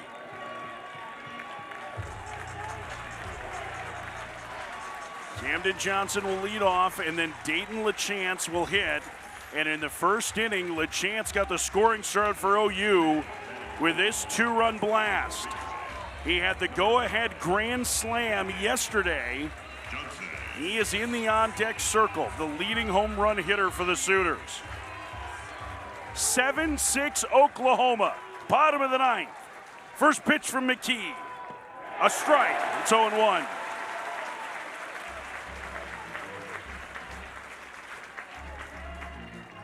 Camden Johnson can really run. Third baseman Zuckerman playing in.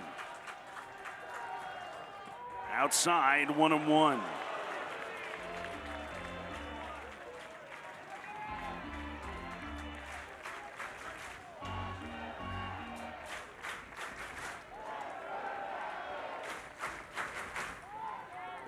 Two balls and a strike to Johnson.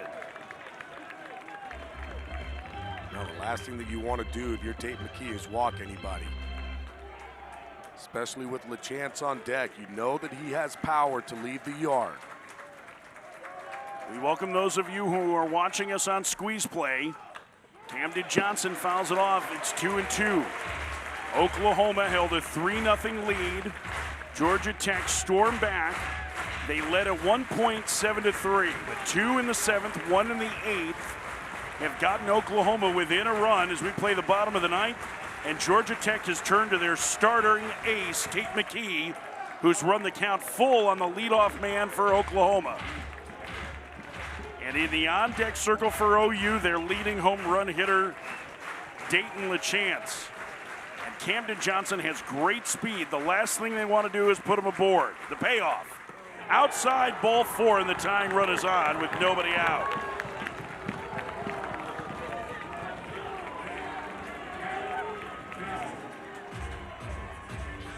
And here comes LaChance. A late season power surge for the Quebec native. 14 home runs in his last 26 games, including a 2-run homer in the first today. He is the winning run.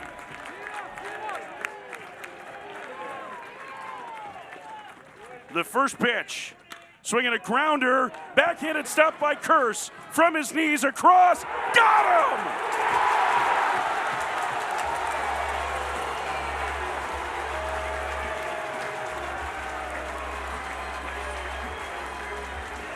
What a play by Carson Kearse, 1 out. Not only what a play, he's throwing this ball from his knees, from the grass, in the 5-6 hole.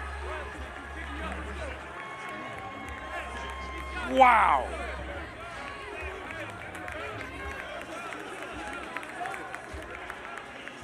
LaChance out, 1 gone, but the tying run in scoring position for Jackson Willits now. Willits a pair of hits today. The junior shortstop waits, and he rolls it through the right side. It's a base hit.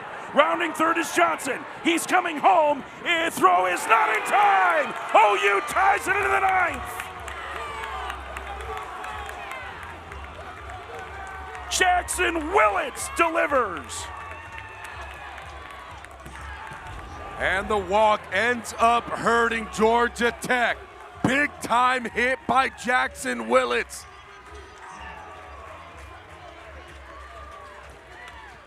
you could just see Camden Johnson never was going to stop.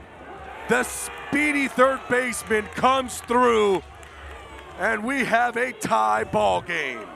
Yesterday, Oklahoma came back from an 8-2 deficit to beat Georgia Tech to force a Game 7. Today, they trailed 7-3. They haven't evened it in the ninth, and they have the winning run aboard with one out. And they are circled up in that dugout. While Matt Taylor pays a visit to McKee.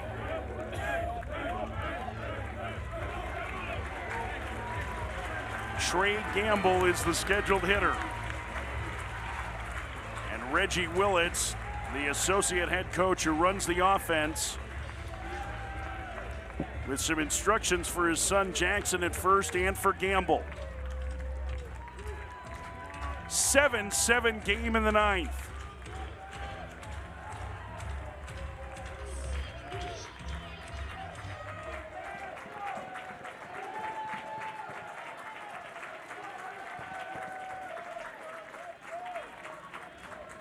First pitch from McKee in the dirt. It's 1-0.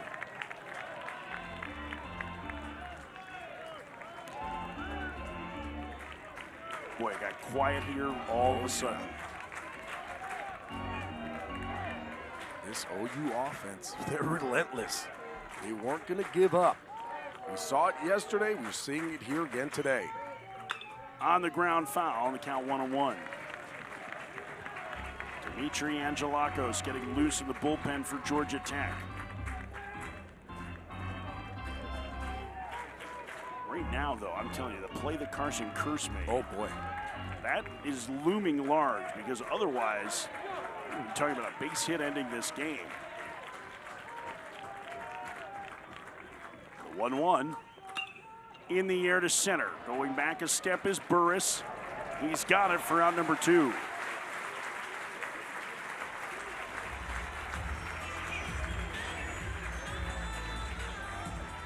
Two outs for Brendan Brock. The left fielder, number 10, Brendan. Brendan Brock yesterday, a pair of home runs, including one that sparked an 8-run fourth inning that helped post Oklahoma to victory. Winning run at first, outfield very deep. The first pitch in the dirt, 1-0. Brock second on the team with a dozen homers. The transfer from Southwestern Illinois College, where he is their all-time home run leader.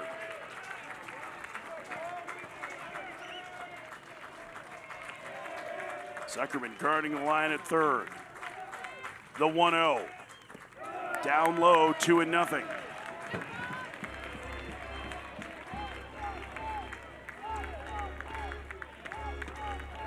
He needs a new baseball.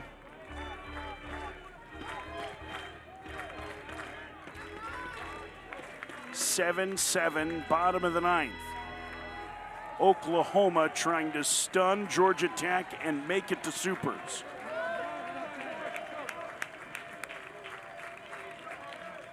The 2-0. Into right field, that's a base hit. Willits around second, he's gonna head for third, and the winning run is 90 feet away. Kearse trying to throw back behind the runner, but it was offline. And now a base hit would win it for OU.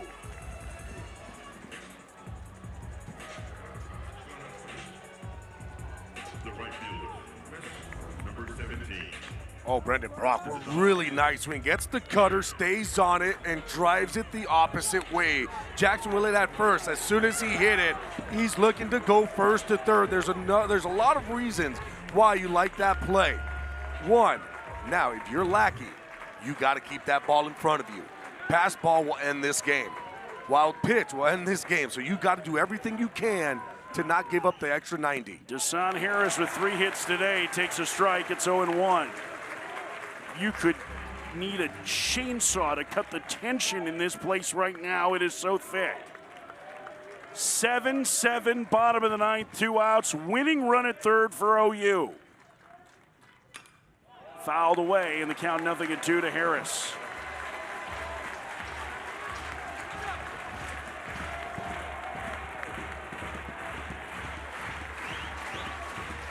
Everyone on their feet, hoping McKee can force extras.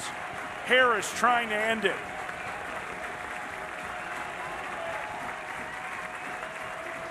The pitch, swing and a miss, inning over.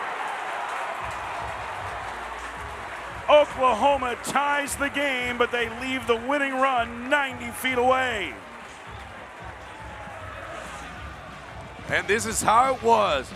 Camden Johnson walks. Big time hit by Jackson Willits to score Camden Johnson for second.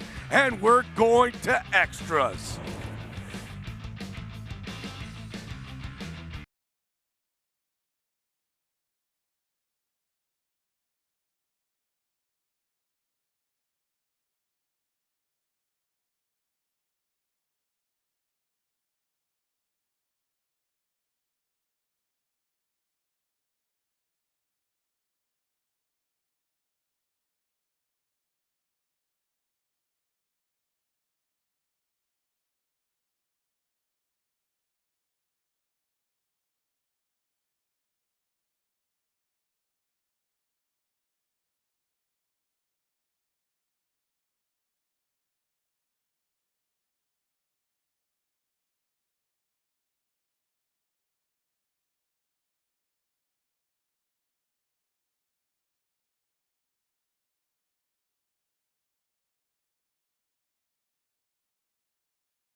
Closing in on Omaha, and we have extra innings in Atlanta. 7-7 as we head to the top of the 10th. Jackson Cleveland back to work for OU against Ryan Zuckerman, leading home run hitter for Georgia Tech. First pitch a strike at 0-1. How about the job for Jackson Cleveland, what he's been able to do since he's been in this ball game? Has not given up a hit to any Georgia Tech hitter today. Swing and a miss, it's 0-2. Remember, his line did not look great yesterday, but he got a huge double play in the first inning to get out of a jam. And really helped us settle the game down. Even though he gave up a 5 spot, it calmed things down. They had a big deficit before Oklahoma came back to win. And he makes quick work of Zuckerman to start the 10th, 1 out.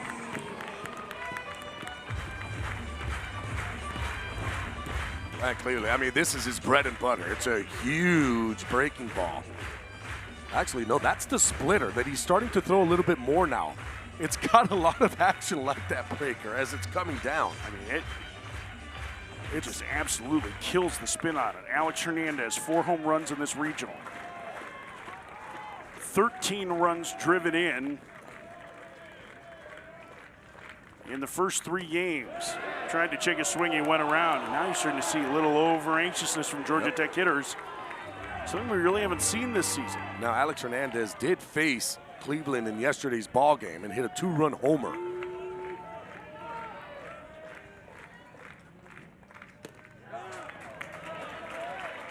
I guarantee that Cleveland realizes that, not going to give him a pitch that he can handle.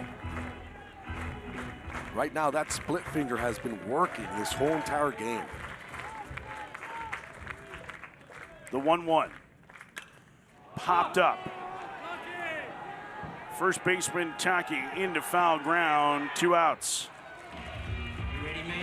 Bottom third of the order due for OU in the bottom of the 10th. So excuse me, 8, 9, and 1 due.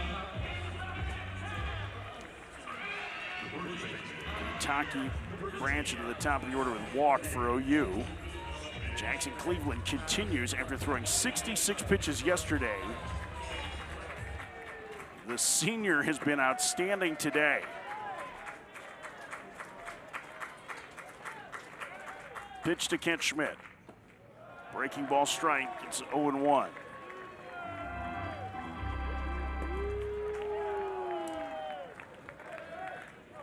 First baseman singled and scored in the 6th.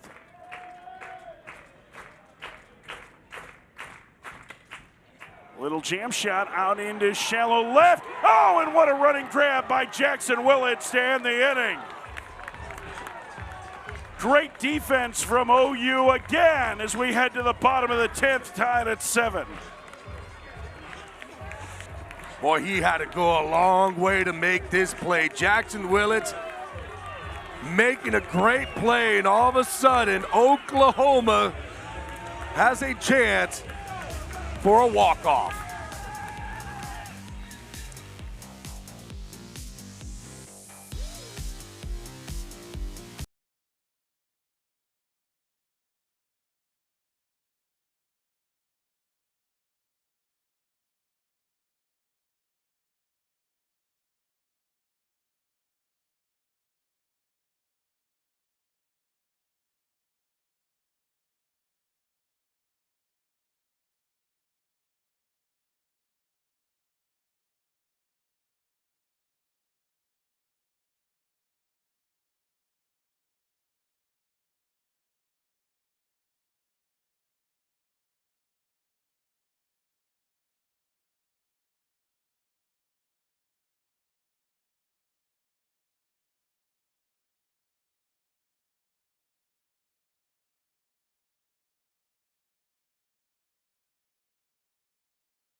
Sooners have rallied from a 7-3 deficit in the last 3 innings to tie Georgia Tech, the number 2 overall seed, who blew an 8-2 lead to Oklahoma yesterday, and now find themselves needing a 0 from Tate McKee, their ace,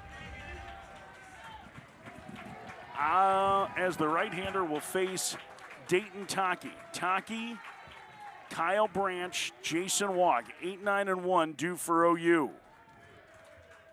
First pitch to Taki. Takes a strike, 0-1. On Saturday, Dayton Taki did this. And it was Tate McKee who was pitching. And he drove a ball the opposite way for a home run. The 0-1. Way inside.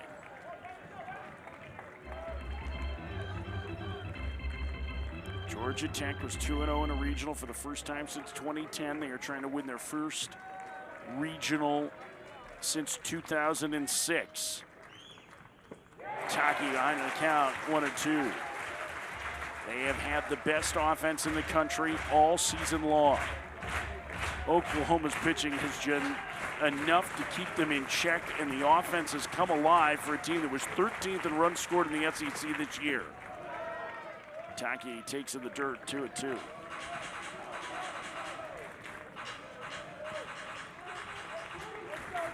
Dayton Taki, an RBI base hit in the 8th inning. It pulled Oklahoma within a run. The 2-2. The count goes full. Even though we are in Atlanta, Oklahoma is the home team.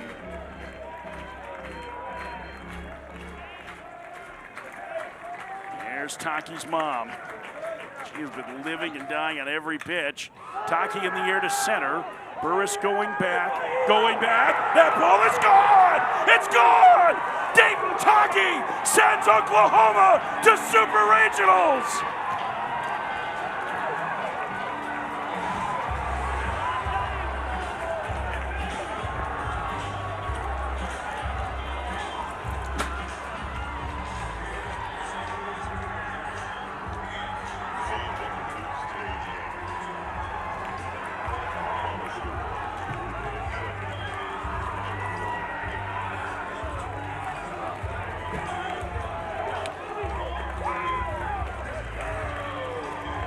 Heartbreak again for Georgia Tech, and joy for Oklahoma as they've stunned the number 2 team in the tournament.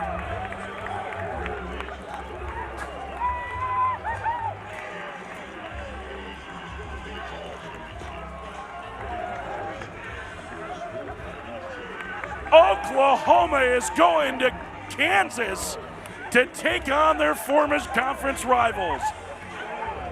And look at Dayton Taki's mom. She has been here on every pitch, and she couldn't be more excited. A 454-foot homer to end regionals. What a shot! A huge shot by Taki, and he knew it when he hit it. It was 109 miles an hour, and pure chaos ensues.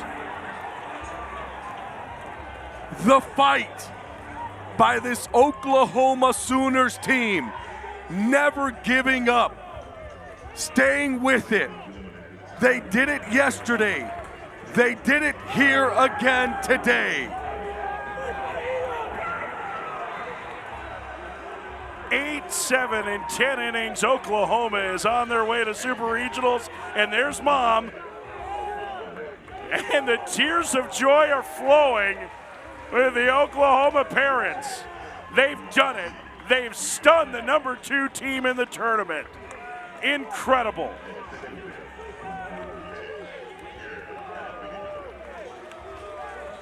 Dayton Taki with the walk-off home run. And look at the Oklahoma bench. And the hero is Dayton Taki, a walk-off home run. Unbelievable, man. He's unbelievable. Dayton, Mike Farron, and Gabby Sanchez, congratulations. Thank you. Your thoughts? Man, it's unbelievable. I mean, our pitchers kept us through it. You know, we've been doubted all week, talking about how good these guys are. I mean, yeah, we're a good team, but everybody underestimated the Sooners. And we took a swing at the Giant last night, and they hit us back pretty hard today, but we just stayed through it with each other all game, and we started believing in each other. And, I mean, I got the opportunity to do what I did. You had back-to-back days against this Georgia Tech team where they jumped out to a lead, and you guys never gave up. What does that show about your guys' resiliency? Yeah, I mean, yesterday got a big lead on us, and I mean, we just keep fighting. I mean, we don't ever want to get up, and we trust each other, and you know, I mean, we just believe in each other and we love each other. So we're gonna finish the game. We're gonna play all 27 outs for each other.